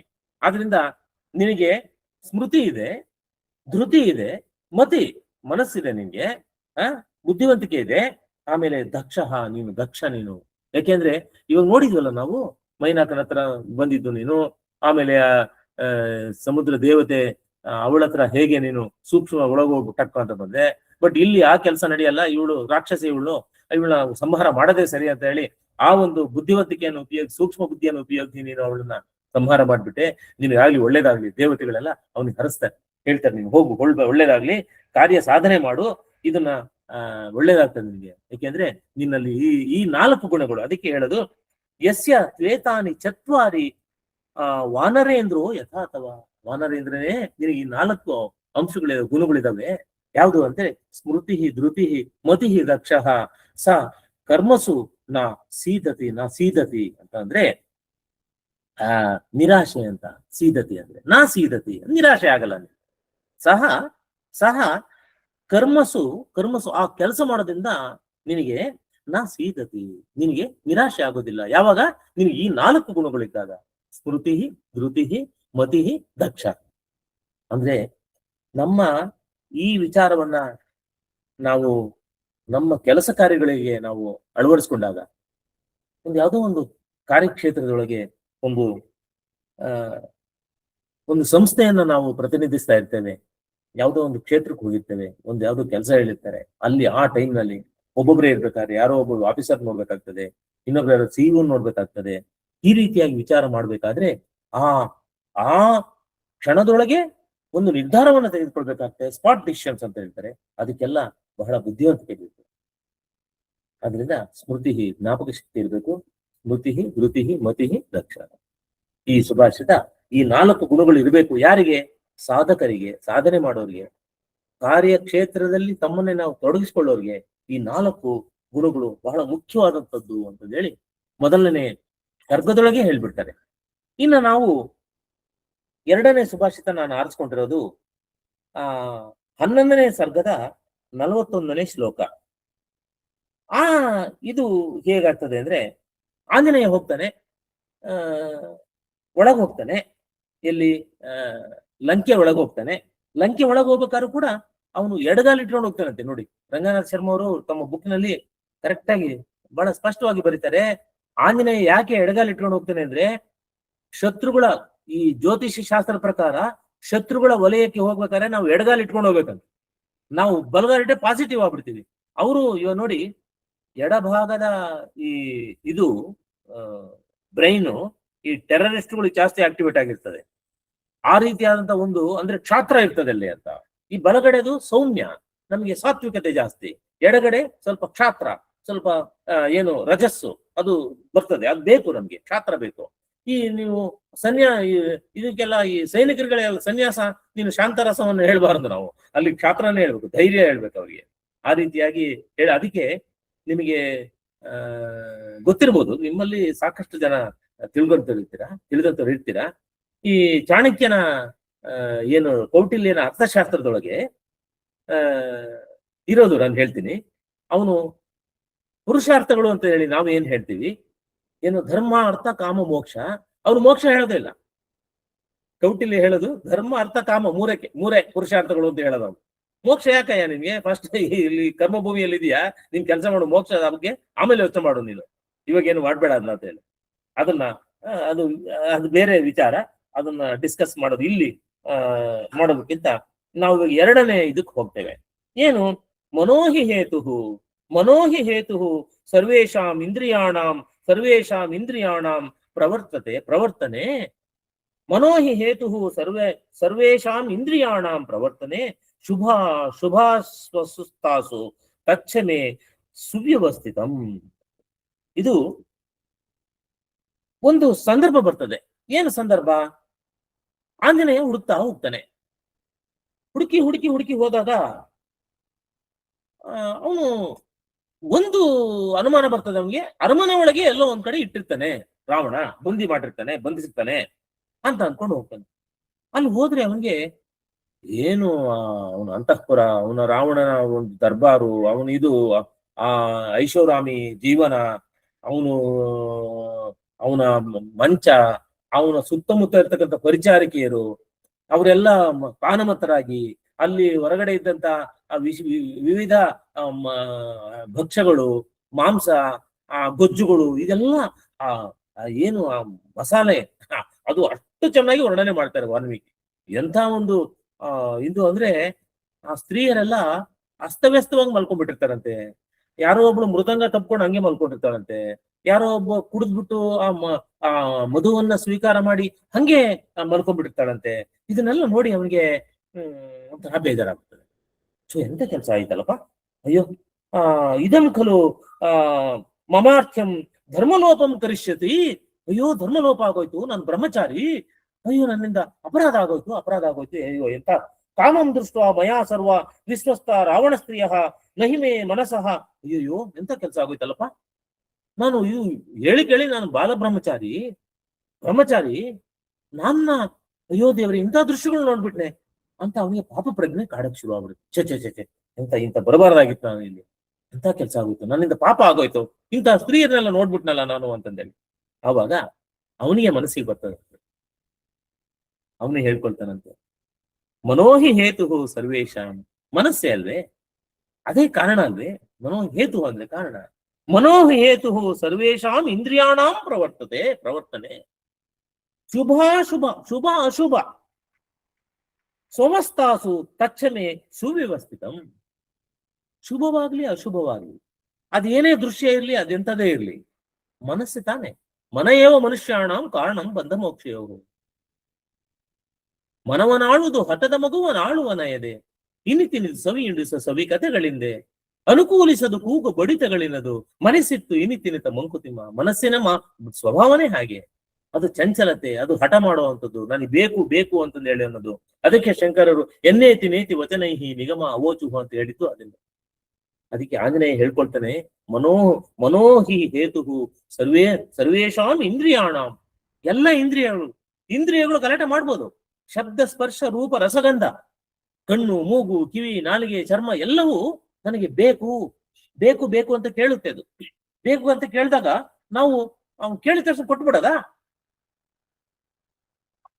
ಬೇಕು ಬೇಕೆನಗಿ ನಿನ್ನೊಂದು, ಬೇಕೆನಿತ ಬಬ್ಬೆಡುತ್ತ ಇಹ ಘಟವನಿದನು, ಏಕೆಂದು ರಚಿಸಿದನು ಬೊಮ್ಮನಿ ಬೇಕು ಜಪ, ಸಾಕೆನಿಪುದೆಂದಿಗಲು ಮಂಕುತಿಮ್ಮ. ಅಲ್ವೇನು? ನಮ್ಮ ಇಂದ್ರಿಯಗಳು ಗಲಾಟೆಗಳು, ಹಬ್ಬ ಅದೇನದು ನಾನಾ ಅವಯವಗಳಲ್ಲಿ ಮಂಕುತಿಮ್ಮ. ಅದೇನು ಆಸೆ ಅನ್ನೋದು, ಬೇಕು ಅನ್ನೋದು ನಮ್ಮ ಪ್ರತಿಯೊಂದು ಅವಯವಗಳಲ್ಲೂ ಇದೆಯಂತೆ ಆಸೆ ಅನ್ನೋದು. ಈ ಶಬ್ದ ಸ್ಪರ್ಶ ರೂಪ ರಸಗಂಧಾದಿಗಳು ಎಷ್ಟೇ ಗಲಾಟೆ ಮಾಡಿದ್ರು ಕೂಡ ಅದಕ್ಕೆ ಬಲಿಯಾಗೋದು ಮನಸ್ಸೇ ತಾನೆ. ನಮ್ಮ ಮನಸ್ಸು ಗಟ್ಟಿಯಾಗಿದ್ರೆ ಅದೇನು ಯಾವುದೇ ಏನು ಬಂದ್ರು ಪರವಾಗಿಲ್ಲ. ನಮ್ಮ ಅಲ್ಲಮ್ಮ ಬಹಳ ಚೆನ್ನಾಗಿ ಹೇಳ್ತಾನೆ ಒಂದ್ ಕಡೆ, ಮಣ್ಣು ಮಾಯೆ ಎಂಬರು ಮಣ್ಣು ಮಾಯೆಯಲ್ಲ, ಹೊನ್ನು ಮಾಯೆ ಎಂಬರು ಹೊನ್ನು ಮಾಯೆಯಲ್ಲ, ಹೆಣ್ಣು ಮಾಯೆ ಎಂಬರು ಹೆಣ್ಣು ಮಾಯೆಯಲ್ಲ, ನಮ್ಮ ಮನಸ್ಸಿನೊಳಗಣ ಆಸೆ ಮಾಯ ಕಣ ಗುಹೇಶ್ವರ ಅಂತ ಹೇಳ್ತಾರೆ. ಅಂದ್ರೆ ಆ ದುಡ್ಡು ಏನ್ ಮಾಡುತ್ತೆ, ಅದು ಪಾಡಿಗೆ ಅದಿದ್ಯಪ್ಪ. ಒಂದು ಹೆಣ್ಣು ಇದ್ದಾಳೆ, ಏನ್ ಮಾಡ್ತಾಳೆ, ಅವಳು ಪಾಡಿಗೆ ಅವಳಿದ್ದಾಳೆ, ಅವಳು ನಮ್ಮ ತರ ಮನುಷ್ಯಳು ತಾನೆ.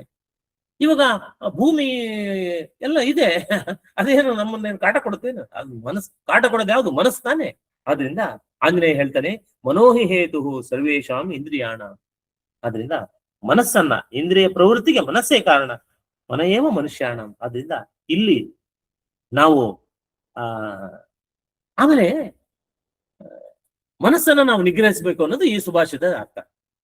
ಆದ್ರೆ ಆಂಜನೇಯ ವಾಲ್ಮೀಕಿ ಅಂತ ಒಂದು ಸುಂದರವಾದಂತ ಒಂದು ಸಮಜಾಯಿಷಿ ಕೊಡ್ತಾರೆ ಅಂದ್ರೆ ಅಲ್ಲಿ ಯಸ್ಯ ತಸ್ಯತ ಏನು ಸ್ತ್ರೀಯೋ ಹಿ ಸ್ತ್ರೀಷು ದೃಶ್ಯಂತೆ, ಸ್ತ್ರೀಯೋ ಹಿ ಸ್ತ್ರೀಷು ದೃಶ್ಯಂತೆ ಸರ್ವತಾ ಪರಿಮಾರ್ಗಣೆ.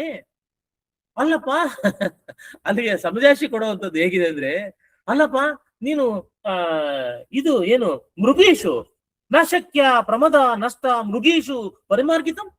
ಏನೇನು ಪ್ರಾಣಿಗಳ ಜೊತೆಗೆ ಹುಡುಕಕ್ಕಾಗುತ್ತೇನೆ ಸೀತನ ನೀನು? ಏನೋ ಪ್ರಾಣಿಗಳಿದಾವೆ, ಜಿಂಕೆಗಳಿದಾವೆ, ಅಲ್ಲೇನೋ ನಾಯಿಗಳಿದಾವೆ, ಇದು ತೋಳುಗಳಿದಾವೆ, ಅಲ್ಲಿ ಹೋಗ್ಬಿಟ್ಟು ಹುಡುಕಕ್ಕಾಗುತ್ತೆ ಸೀತೆ ಎಲ್ಲಿದ್ದಾಳೆ ಅಂತೇಳಿ? ಸೀತೆ ಎಲ್ಲಿದ್ರೆ ಹುಡುಕ್ಬೇಕು ಅಂದ್ರೆ ಸ್ತ್ರೀಯರ ಮಧ್ಯೆನೇ ಹುಡುಕ್ಬೇಕು. ಅವನು ಎಲ್ಲಿದ್ರು ಸ್ತ್ರೀಯರ ಮಧ್ಯೆನೇ ಇರ್ತಾಳೆ. ಆದ್ರಿಂದ ಆ ಸ್ತ್ರೀಯೋ ಹಿ ಸ್ತ್ರೀಷು ದೃಶ್ಯಂತೆ. ಆದ್ರಿಂದ ಆಂಜನೇಯ ಮತ್ತೆ ಸಮಾಧಾನ ಮಾಡ್ಕೊಳ್ತಾನೆ, ಇಲ್ಲಪ್ಪ ನಾನು ನೋಡಿದ್ರು ಕೂಡ ನಾನು ಮನಸ್ಸು ಗಟ್ಟಿ ಇದೆ ನಂದು. ಅದ್ರ ಜೊತೆಗೆ ಈ ಏನು ಅವ್ರು ಹುಡುಕ್ಬೇಕಾದ ಜಾಗದೊಳಗೆ ಹುಡುಕಿದ್ದೀನಿ, ನಾನು ಸ್ತ್ರೀಯರ ಜಾಗದಲ್ಲೇ ಹುಡುಕಿದ್ದೀನಿ, ಸಿಗ್ಲಿಲ್ಲ, ನಾನೇನ್ ಮಾಡ್ಲಿ ಅದಕ್ಕೆ ಅಂತಂದು ಹೇಳ್ತಾನೆ. ಆದ್ರಿಂದ ನಾವು ಈ ಸುಭಾಷಿತದ ತಾತ್ಪರ್ಯ ಏನಪ್ಪಾ ಅಂದ್ರೆ, ನಮ್ಮ ಮನಸ್ಸು ಗಟ್ಟಿ ಇರ್ಬೇಕು. ಈಗ ಸಾಕಷ್ಟು ನಮಗೆ ಪ್ರಲೋಭನೆಗಳು, ಸಾಕಷ್ಟು ನಮಗೆ ಇವಾಗಂತೂ ಅಂಗಡಿಗಳು, ಅದರಲ್ಲೂ ಈ ಎಣ್ಣೆ ಅಂಗಡಿಗಳಂತೂ ತುಂಬಾ ಚೆನ್ನಾಗಿ ಡೆಕೋರೇಟ್ ಮಾಡಿರ್ತಾರೆ. ಅದೇನು MRP ಕೌಂಟರ್ ಅಂತ ಬರೆದಿರ್ತಾರೆ. ಆಮೇಲೆ ಅದೇನು ಡೆಕೋರೇಷನ್ ತುಂಬಾ ಬ್ಯೂಟಿಫುಲ್ ಆಗಿರ್ತದೆ ನೋಡೋದಿಕ್ಕೆ. ಆದ್ರೆ ಚಂಚಲ ಮನಸ್ಸು ನಮ್ದು ಚಂಚಲ ಆದ್ರೆ ನಾವು ಅಲ್ಲಿ ದಾಸರಾಗ್ಬಿಡ್ತೀವಿ. ಇಲ್ಲಪ್ಪ ಚೆನ್ನಾಗಿದೆ ಇರ್ಲಿ ಬಿಡಪ್ಪ ಅಂತ ಹೇಳಿ ಬಂದ್ಬಿಡ್ತೀವಿ ನಾವು. ಸೊ ಇದು ಈ ಸುಭಾಷಿತದ ಒಂದು ಅರ್ಥ. ನಾವು ಮನಸ್ಸನ್ನ ನಿಗ್ರಹಿಸಬೇಕು ಅನ್ನೋದು ಆಂಜನೇಯ ಹೇಳುವಂಥದ್ದು. ವಾಲ್ಮೀಕಿ ಆಂಜನೇಯ ಹೇಳ್ತಾರೆ, ಅದಕ್ಕೊಂದು ಸಂದರ್ಭನು ಕೊಡ್ತಾರೆ. ಇನ್ನು ನಾನು ಮುಂದಿನ ಒಂದು ಶ್ಲೋಕ, 3ನೇ ಶ್ಲೋಕ, 12ನೇ ಸರ್ಗದ 10ನೇ ಶ್ಲೋಕಕ್ಕೆ ಬರ್ತೇನೆ. ಇದು 10ನೇ ಶ್ಲೋಕ, ಬಹಳ ಸುಂದರವಾದಂತ ಶ್ಲೋಕ. ಅನಿರ್ವೇದ ಶ್ರಿಯೋ, ಇದು ಬಹಳ ಸುಂದರವಾಗಿದೆ. ಅನಿರ್ವೇದ ಶ್ರಿಯೋ ಮೂಲಂ ನಿರ್ವೇದ ಪರಂ ಸುಖಂ ಅನಿರ್ವೇದೋ ಹಿ ಸತತಂ ಸರ್ವಾರ್ಥೇಶು ಪ್ರವರ್ತಕಃ. ಅನಿರ್ವೇದ ಅಂತ ಹೇಳ್ತಾರೆ. ಅನಿರ್ವೇದರೆ ಕುಗ್ಗದೆ ಇರ್ತಕ್ಕಂಥದ್ದು ಅನಿರ್ವೇದ. ನಿರ್ವೇದ ಅಂದ್ರೆ ಕುಗ್ಗುವಂಥದ್ದು, ನಿರ್ವೇದ ಅಂದ್ರೆ ಕುಗ್ಗಿ ಹೋಗುವಂಥದ್ದು, ಅನಿರ್ವೇದ ಅಂತ ಕುಗ್ಗಿ ಹೋಗದೆ ಇರತಕ್ಕಂಥದ್ದು. ಯಾತಕ್ಕೆ ಈ ವಿಚಾರವನ್ನ ಹೇಳ್ತಾರೆ ಅಂದ್ರೆ, ನೋಡಿ, ಉತ್ಸಾಹಗೆಡಬಾರದು. ಎಲ್ಲ ಹುಡುಕ್ತಾನೆ ಆಂಜನೇಯ, ಎಲ್ಲ ಸೀತೆಯನ್ನ ಶ್ರೀಲಂಕಾದ ಬೀದಿಗಳಲ್ಲಿ ಹುಡುಕ್ತಾನೆ, ಮನೆಗಳಲ್ಲಿ ಹುಡುಕ್ತಾನೆ, ಅಂತಃಪುರದಲ್ಲಿ ಹುಡುಕ್ತಾನೆ, ಎಲ್ಲ ಹುಡುಕ್ಬಿಟ್ಟು ಕೊನೆಗೆ ಒಂದ್ ಕಡೆ ಕುತ್ಕೊಂತಾನೆ. ಬೇಜಾರಾಗ್ಬಿಡ್ತದ ಅವನಿಗೆ. ಸೊ ಏನಪ್ಪಾ ಇದು, ಎಂತ ಕೆಲಸ ಆಯ್ತು, ಎಲ್ಲೂ ಸಿಗ್ಲಿಲ್ವಲ್ಲ ಸೀತೆ. ರಾವಣನ ಅಂತಃಪುರದಲ್ಲಿ ಸಿಗ್ಲಿಲ್ಲ. ಪುಷ್ಪಕ ವಿಮಾನ, ಅಯ್ಯೋ ಪುಷ್ಪಕ ವಿಮಾನವನ್ನ ಅಷ್ಟು ಸುಂದರವಾಗಿ ವರ್ಣಿಸ್ತಾರೆ ಅದ್ರೊಳಗೆ. ಅದ್ರ ಒಳಗಡೆ ಎಲ್ಲ ಹೋಗಿ ನೋಡ್ತಾನೆ, ವಿಮಾನದೊಳಗೆ ಅಲ್ಲೇನೋ ಇಟ್ಟಿದ್ದಾನೆ. ಯಾಕೆಂದ್ರೆ ಅದ್ರೊಳಗೆ ಪುಷ್ಪಕ ವಿಮಾನದಲ್ಲೇ ಕರ್ಕೊಂಡ್ ಬಂದ ಅಂತ ಹೇಳಿ ಗೊತ್ತಿರ್ತದೆ ಮಾಹಿತಿ, ಅಲ್ಲೇನೋ ಇದ್ದಾಳ ಅಂತ ಹೇಳಿ. ಅಂತಃಪುರಕ್ಕೆ ಹೋಗ್ತಾನೆ, ಅಲ್ಲಿ ಹೋಗ್ತಾನೆ, ಇಲ್ಲಿ ಹೋಗ್ತಾನೆ, ಎಲ್ಲ ಅರಮನೆ ತಡ್ಕಾಡ್ಬಿಡ್ತಾನೆ, ಎಲ್ಲೂ ಸಿಗಲ್ಲ. ಕೊನೆಗೆ ಹೊರಗೆ ಬರ್ತಾನೆ, ಬೇಜಾರಾಗ್ಬಿಡ್ತದೆ. ಅಲ್ಲಿ ಯೋಚನೆ ಬರ್ತದೆ ಅವನಿಗೆ, ಅಯ್ಯೋ ಏನಪ್ಪಾ ಇದು, ನಾನು ಅಕಸ್ಮಾತ್ ವಾಪಸ್ ಹೋದ್ರೆ ಏನಪ್ಪಾ ನೀನು ಏನು ಕಿಸ್ದೆ ಅಂತ ಕೇಳ್ತಾರೆ ನಮ್ಮ ಸುಗ್ರೀವಾದಿಗಳು. ಏನಪ್ಪಾ ಏನು ಕಿತ್ತೆ ನೀನು, ಗುಡಿಸ್ಗುಂಡಾತ್ರ ಮಾಡ್ಬಿಟ್ಟಲ್ಲಪ್ಪ, ಏನ್ ಸಾಧನೆ ಮಾಡ್ಕೊಂಡ್ ಬಂದ್ಯಾರಪ್ಪ ನೀನು ಅಂತ ಕೇಳ್ತಾರೆ. ಗತ್ವಾ ತತ್ರ ತ್ವಯಾ ವೀರ ಕಿಂ ಕೃತಂ ವೀರ ಗತ್ವ, ಅಲ್ಲಿ ಹೋಗ್ಬಿಟ್ಟು ಕಿಂ ಕೃತಂ, ಏನ್ ಮಾಡಿದ್ಯಪ್ಪ ನೀನು, ಏನ್ ಕಡದ್ ಕಟ್ಟೆ ಹಾಕ್ಬಿಟ್ಯಾ, ಸೀತೆ ಹುಡ್ಕಂಬ ಅಂದ್ರೆ ಬರೀ ಕೈಯಲ್ಲಿ ಬಂದಿದ್ಯಲ್ಲ, ಏನಪ್ಪ ನೀನು ಆಂಜನೇಯ ಅಂತ ಅಂದ್ಬಿಡ್ತಾರೆ. ಅಂದ್ರೆ ಅವನು ಆಲೋಚನೆ ಮಾಡ್ತಾನೆ. ಆ ರೀತಿ ಹೇಳ್ಬಿಡ್ತಾರಪ್ಪ ನನ್ಗೆ, ಕೇಳ್ಬಿಡ್ತಾರೆ ಸುಗ್ರೀವಾದಿಗಳು. ಜಾಂಬುವ, ಅವನು ನಳ ನೀಳ, ಅವನು ಏನು ಎಲ್ಲ ಬಿಟ್ಟು ಬಂದಿನಲ್ಲ ಅಲ್ಲಿ ಮಹೇಂದ್ರ ಪರ್ವತದಿಂದ ಹಾರ್ ಬಂದ, ಅಲ್ಲೇ ವೆಯ್ಟ್ ಮಾಡ್ತಿದ್ದಾರೆ ನನ್ಗೋಸ್ಕರ. ಅವ್ರು ಕೇಳ್ತಾರೆ ನನ್ನ, ಕಿಂ ತ್ವಯ ಗತ್ವಾ ತತ್ರ ತ್ವಯಾ ವೀರ ಕಿಂ ಕೃತಂ, ಏನ್ ಕಡದ್ ಕಟ್ಟೆ ಹಾಕ್ಬಿಟ್ಟಪ್ಪ ಅಂತ ಏನ್ ಹೇಳಪ್ಪ ನಾನು, ಅಯ್ಯೋಯ್ಯೋ ಎಂತ ಕೆಲಸ ಆಗೋಯ್ತಲ್ಲ. ಅವಾಗ ಬರುವಂತದ್ದು ವಿಚಾರ. ನಾನು ಅವಾಗ ಆತ್ಮಹತ್ಯೆ ಮಾಡ್ಕೊಳ್ಬೇಕು ಅಂತ ಯೋಚನೆ ಮಾಡ್ತಾನೆ. ನಿಮ್ಗೆ ಮೊದಲೇ ಪೀಠಿಕೆಯಲ್ಲಿ ಹೇಳಿದ್ದೆ, ಆತ್ಮಹತ್ಯೆ ಮಾಡ್ಕೊಂಡ್ಬಿಡಪ್ಪ, ಸತ್ತೋಗೋಣ ಸಾಕು, ಇನ್ನು ಆಗಲ್ಲ ನನ್ಗೆ. ಯಾಕೆಂದ್ರೆ ಸೀತೆ ಸಿಗ್ಲಿಲ್ಲ, ಅಲ್ಲಿ ಓದ್ಬಿಟ್ರೆ ಅವರು ಸತ್ತೋಗ್ಬಿಡ್ತಾರೆ, ಇವ್ರು ಸತ್ತೋಗ್ಬಿಡ್ತಾರೆ, ರಾಮ ಎದೆಬಿಡು ಸತ್ತೋಗ್ಬಿಡ್ತಾನೆ, ಲಕ್ಷ್ಮಣ ಸತ್ತೋಗ್ತಾನೆ, ಅವನು ಸತ್ತೋಗ್ತಾನೆ, ಸುಗ್ರೀವ ನೋಡ್ಬಿಟ್ಟು ಎಲ್ಲರೂ ಸತ್ತೋಗ್ಬಿಡ್ತಾರೆ. ಈ ಒಂದು ಸಾವಿಗೆ ನಾನು ಕಾರಣ ಆಗ್ಬಿಡ್ತೀನಿ, ಎಲ್ಲರ ಸಾವಿಗೆ ನಾನೇ ಕಾರಣ ಆಗ್ತೇನೆ. ಇದು ಈ ತರ ಪಾಪ ನನಗೆ ಬಂದ್ಬಿಡ್ತದೆ, ನಾನು ಹೋಗೋದೇ ಇಲ್ಲ ಅಂತ ಅನ್ಕೊಂಡ್ಬಿಡ್ತಾನೆ. ಹೋಗೋದೇ ಇಲ್ಲ ನಾನು, ಇಲ್ಲಿ ವಾನಪ್ರಸ್ಥಾಶ್ರಮ ಮಾಡ್ಕೊಂಡ್ಬಿಡ್ತೇನೆ, ಇಲ್ಲೇ ಸತ್ತೋಗ್ಬಿಡ್ತೀನಿ ನಾನು ಅಂತಂದೇನೆ. ಅವಾಗ ಅನಿರ್ವೇದ ಶ್ರೇಯೋ ಮೂಲ. ನೋಡಿ, ಆ ಅನಿರ್ವೇದ ಶ್ರೇಯೋ ಮೂಲ, ಅನಿರ್ವೇದ ಪರಂ ಸುಖಂ. ಏನದು ಏನು ಕುಗ್ಗದೆ ಇರ್ತಕ್ಕಂಥದ್ದು ಇದೆಯಲ್ಲ, ಅದೇ ಶ್ರೇಷ್ಠವಾದಂಥದ್ದು. ನಾವು ಕುಗ್ಗಬಾರ್ದು. ಅನಿರ್ವೇದ ಪರಂ ಸುಖಂ, ಅದರೊಳಗೆ ಸುಖ ಇರ್ತಕ್ಕಂಥದ್ದು. ಅನಿರ್ವೇದೋ ಹಿ ಸತತಂ ಸರ್ವಾರ್ಥೇಶು ಪ್ರವರ್ತಕ. ಅದಕ್ಕೆ ನಾವು ಧೃತಿಗೆಡಬಾರದು. ಇನ್ನೊಂದ್ಸಲ ಹುಡುಕ್ತೀನಿ. ಅವನೇ ಯೋಚನೆ ಮಾಡ್ತಾನೆ, ನಾನು ಬಿಡಲ್ಲ, ಹಿಂಗ್ ಬಾಡ್ಬಾರ್ದು ನಾನು. ಅಯ್ಯೋ, ಇದು ಯೋಚನೆ ತಪ್ಪು, ನಾನು ಸಾಯ್ಬೇಕು ಅಂತ ಯೋಚನೆ ತಪ್ಪು, ನಾನು ಹುಡುಕ್ತೀನಿ, ಇನ್ನೊಂದ್ಸಲ ಹುಡುಕ್ತೀನಿ. ಎಲ್ಲೋ ಇದ್ದಾಳೆ, ಎಲ್ಲೋ ಇರ್ಬೋದೇನೋ. ಸಂಪೂರ್ಣವಾಗಿ ನಾನು ಖಚಿತಪಡಿಸ್ಕೊಳ್ಳೋವರೆಗೂ ನಾನು ಧೃತಿಗೆಡಬಾರದು. ನಾನು ಅದಕ್ಕೋಸ್ಕರ ಇನ್ನೊಂದ್ಸಲ ಚೆನ್ನಾಗಿ ಹುಡುಕ್ತೀನಿ, ಇನ್ನೊಂದ್ಸಲ ಹುಡುಕ್ತೀನಿ ಅಂತ ಹೇಳಿ ಅದಕ್ಕೆ ಬರ್ತಕ್ಕಂಥ. ಅದಕ್ಕೋಸ್ಕರ ಇದ್ರೊಳಗೆ ಏನಪ್ಪಾ ಅಂದ್ರೆ, ನಾನು ಬಹಳ ಹಿಂದೆ ಒಂದು ಸಿನಿಮಾ ನೋಡಿದಂತ ಒಂದು ನೆನಪು. ಅದು ಅಮಿತಾಬ್ ಬಚ್ಚನ್ ಒಂದು ಸಿನಿಮಾ. ಅದ್ರೊಳಗೆ ಹೇಳ್ತಾನೆ ಅವನು, the difference between the loser and the winner is focus. Focus ಇದ್ರೆ ಅವನು ವಿನ್ನರ್ ಫೋಕಸ್ಡ್ ಆಗಿರ್ತಾನೆ. ನೋಡಿ, ನಮ್ಮಲ್ಲಿ ಎಷ್ಟೋ ಜನ ಇವರು ಏನು ರ್ಯಾಂಕ್ ಸ್ಟೂಡೆಂಟ್ಸ್ ಇಂಟರ್ವ್ಯೂ ಮಾಡ್ತಾರೆ, ನೀನ್ ಹೆಂಗೆ ಮಾಡಿದೆ ಹಾಗೆ ಹೇಗೆ ಅಂತ. ಅವ್ರು ಹೇಳೋದೆಲ್ಲ ಒಂದೇ, ನಾನು ಫೋಕಸ್ಡ್ ಆಗಿದ್ದೆ ಮೊದಲಿಂದಲೂ, ನಾನು ಅಲ್ಲಿ ಇಲ್ಲಿ ಅದು ಇದು ವಿಚಲ ಆಗ್ಲಿಲ್ಲ, ನಾನು ಮೊಬೈಲ್ಗಳು ಮಾಡ್ತೀನಿ, ವಾಟ್ಸಪ್ಗಳು ಮಾಡ್ತೀನಿ, ಈ ಇನ್ಸ್ಟಾಗ್ರಾಮ್ಗಳು ಮಾಡ್ಕೊಂಡಿರ್ತೀನಿ, ರೀಲ್ಗಳು ಅವರೆಲ್ಲ ಅದನ್ನ ಬಿಟ್ಬಿಟ್ಟಿರ್ತಾರೆ. ಅವ್ರು ಬಹಳ ಅದಿದ್ದ ಟೈಮ್ ಇರುತ್ತೆ ಅದಕ್ಕಿನ್ನು. ನಮ್ ಜೀವಮಾನ ಅನ್ನೋದು ಬಹಳ ದೊಡ್ಡದಲ್ವೇ, ದೀರ್ಘವಾದಲ್ವೇ. ನಮ್ಮ ಪಯಣ ಬಹಳ ತುಂಬಾ ಸುದೀರ್ಘವಾದಂತಹ ಜೀವನದ ಪಯಣ. ಇನ್ನ ಅದಕ್ಕೆ ನಾವು ಚೌಕಾಶಿ ಯಾಕೆ ಮಾಡ್ಬೇಕು? ಯಾವಾಗ ಯಾವ ಕೆಲಸ ಮಾಡ್ಬೇಕು ಅವಾಗ ಕೆಲಸ ಮಾಡ್ಬೇಕು. ನಾವು ಓದುವಾಗ ಓದ್ಬೇಕು ಚೆನ್ನಾಗಿ, ಕೆಲಸ ಮಾಡುವಾಗ ಇರುವ ಕೆಲಸವ ಮಾಡು ಕಿರಿದೆನದ ಮನವಿಟ್ಟು, ದೊರೆತದ ಹೊಸಾದವೆಂದನ್ನು ಗೊಣಗಿಡದೆ, ಸಹಿಸು ಲೋಕದ ಧರಿಸು ಲೋಕದ ಪರಮಾರ್ಥವನ್ನು ಬಿಡದೆ, ಹೊರಡು ಕರೆ ಬರಲಳದೆ ಮಂಕುತಿಮ್ಮ. ಇರುವ ಕೆಲಸವ ಮಾಡು ಕಿರಿದೆನದ, ಆ ಟೈಮ್ನೊಳಗೆ ಆ ಕೆಲಸವನ್ನ ಶ್ರದ್ಧೆಯಿಂದ ಮಾಡ್ಬೇಕು. ಅಡಿಗೆ ಮಾಡೋಳು ಅಡಿಗೆಯನ್ನ ಶ್ರದ್ಧೆಯಿಂದ ಮಾಡ್ಬೇಕು, ಪಾಠ ಮಾಡೋನು ಶ್ರದ್ಧೆಯಿಂದ ಪಾಠ ಮಾಡ್ಬೇಕು, ವೈದ್ಯನಾದವನು ಶ್ರದ್ಧೆಯಿಂದ ಅವನು ತಪಾಸಣೆ ಮಾಡ್ಬೇಕು. ಎಲ್ಲರೂ ಅವ್ರವ್ರ ಕಸ ಹೊಡೆಯೋಳು ಶ್ರದ್ಧೆಯಿಂದ ಅವಳು ಕಸ ಹೊಡಿಬೇಕು ಅಲ್ವೇನು? ಆದ್ರಿಂದ ಈ ನಮಗೇನು ಕುಗ್ಗುವಂತ ಒಂದು ಸ್ವಭಾವ ಇದೆ, ಅದರಿಂದ ನಾವು ಹೊರಗೆ ಬರಬೇಕು. ಆ ಪಂಚಕ್ಲೇಶಗಳನ್ನು ಹೇಳಿದೆ ನಾನು, ಅವಿದ್ಯಾ, ಅಸ್ಮಿತಾ, ರಾಗ, ದ್ವೇಷ, ಅಭಿನಿವೇಶ. ಅದರಿಂದ ಹೊರಗೆ ಬಂದ್ರೆ ಮಾತ್ರ ನಮಗೆ ಸಾಧನೆ ಆಗ್ತದೆ. ಇಲ್ಲಿ ಸಾಧನೆ ಆಗೋದಿಲ್ಲ, ನಾವು ಕೂಡ will become losers, will not become winners. So ಅದಕ್ಕೆ ನಿಧಿಧ್ಯಾಸ, ಈ ಯಾಜ್ಞವಲ್ಕರು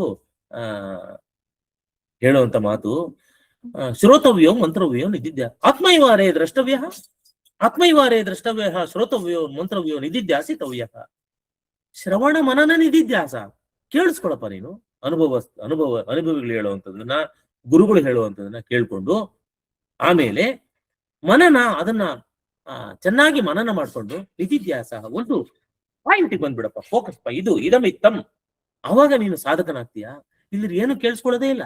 ಗುರುಗಳು ಪಾಠ ಹೇಳಿದ್ದು ಹುಡುಗರು ಕೇಳಿಸ್ಕೊಳ್ಳೋದಿಲ್ಲ, ಹೋಮ್ವರ್ಕ್ ಸರಿಯಾಗಿ ಮಾಡೋದಿಲ್ಲ, ಇಂಟರ್ನಲ್ ಎಕ್ಸಾಮ್ಸ್ ಮಾಡೋದಿಲ್ಲ, ಫೈನಲ್ ಎಕ್ಸಾಮ್ ಬಂದಾಗ ಅಯ್ಯೋ ಎಕ್ಸಾಮ್ ಬಂದು ಏನ್ ಪ್ರಯೋಜನ?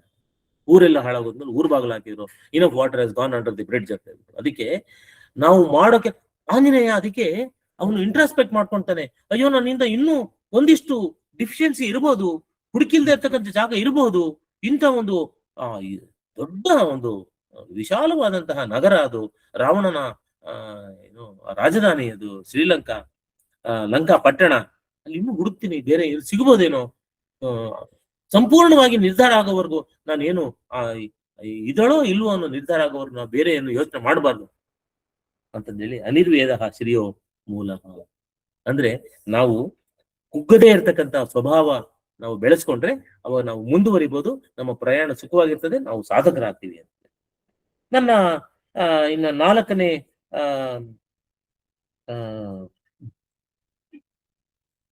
ಸುಭಾಷಿತ 13ನೇ ಸರ್ಗದಲ್ಲಿ ಬರ್ತದೆ. ಅದನ್ನ ನಾನು ನಿಮಗೆ ಹೇಳ್ತೇನೆ. 13ನೇ ಸರ್ಗದಲ್ಲಿ ಬರುವಂತಹ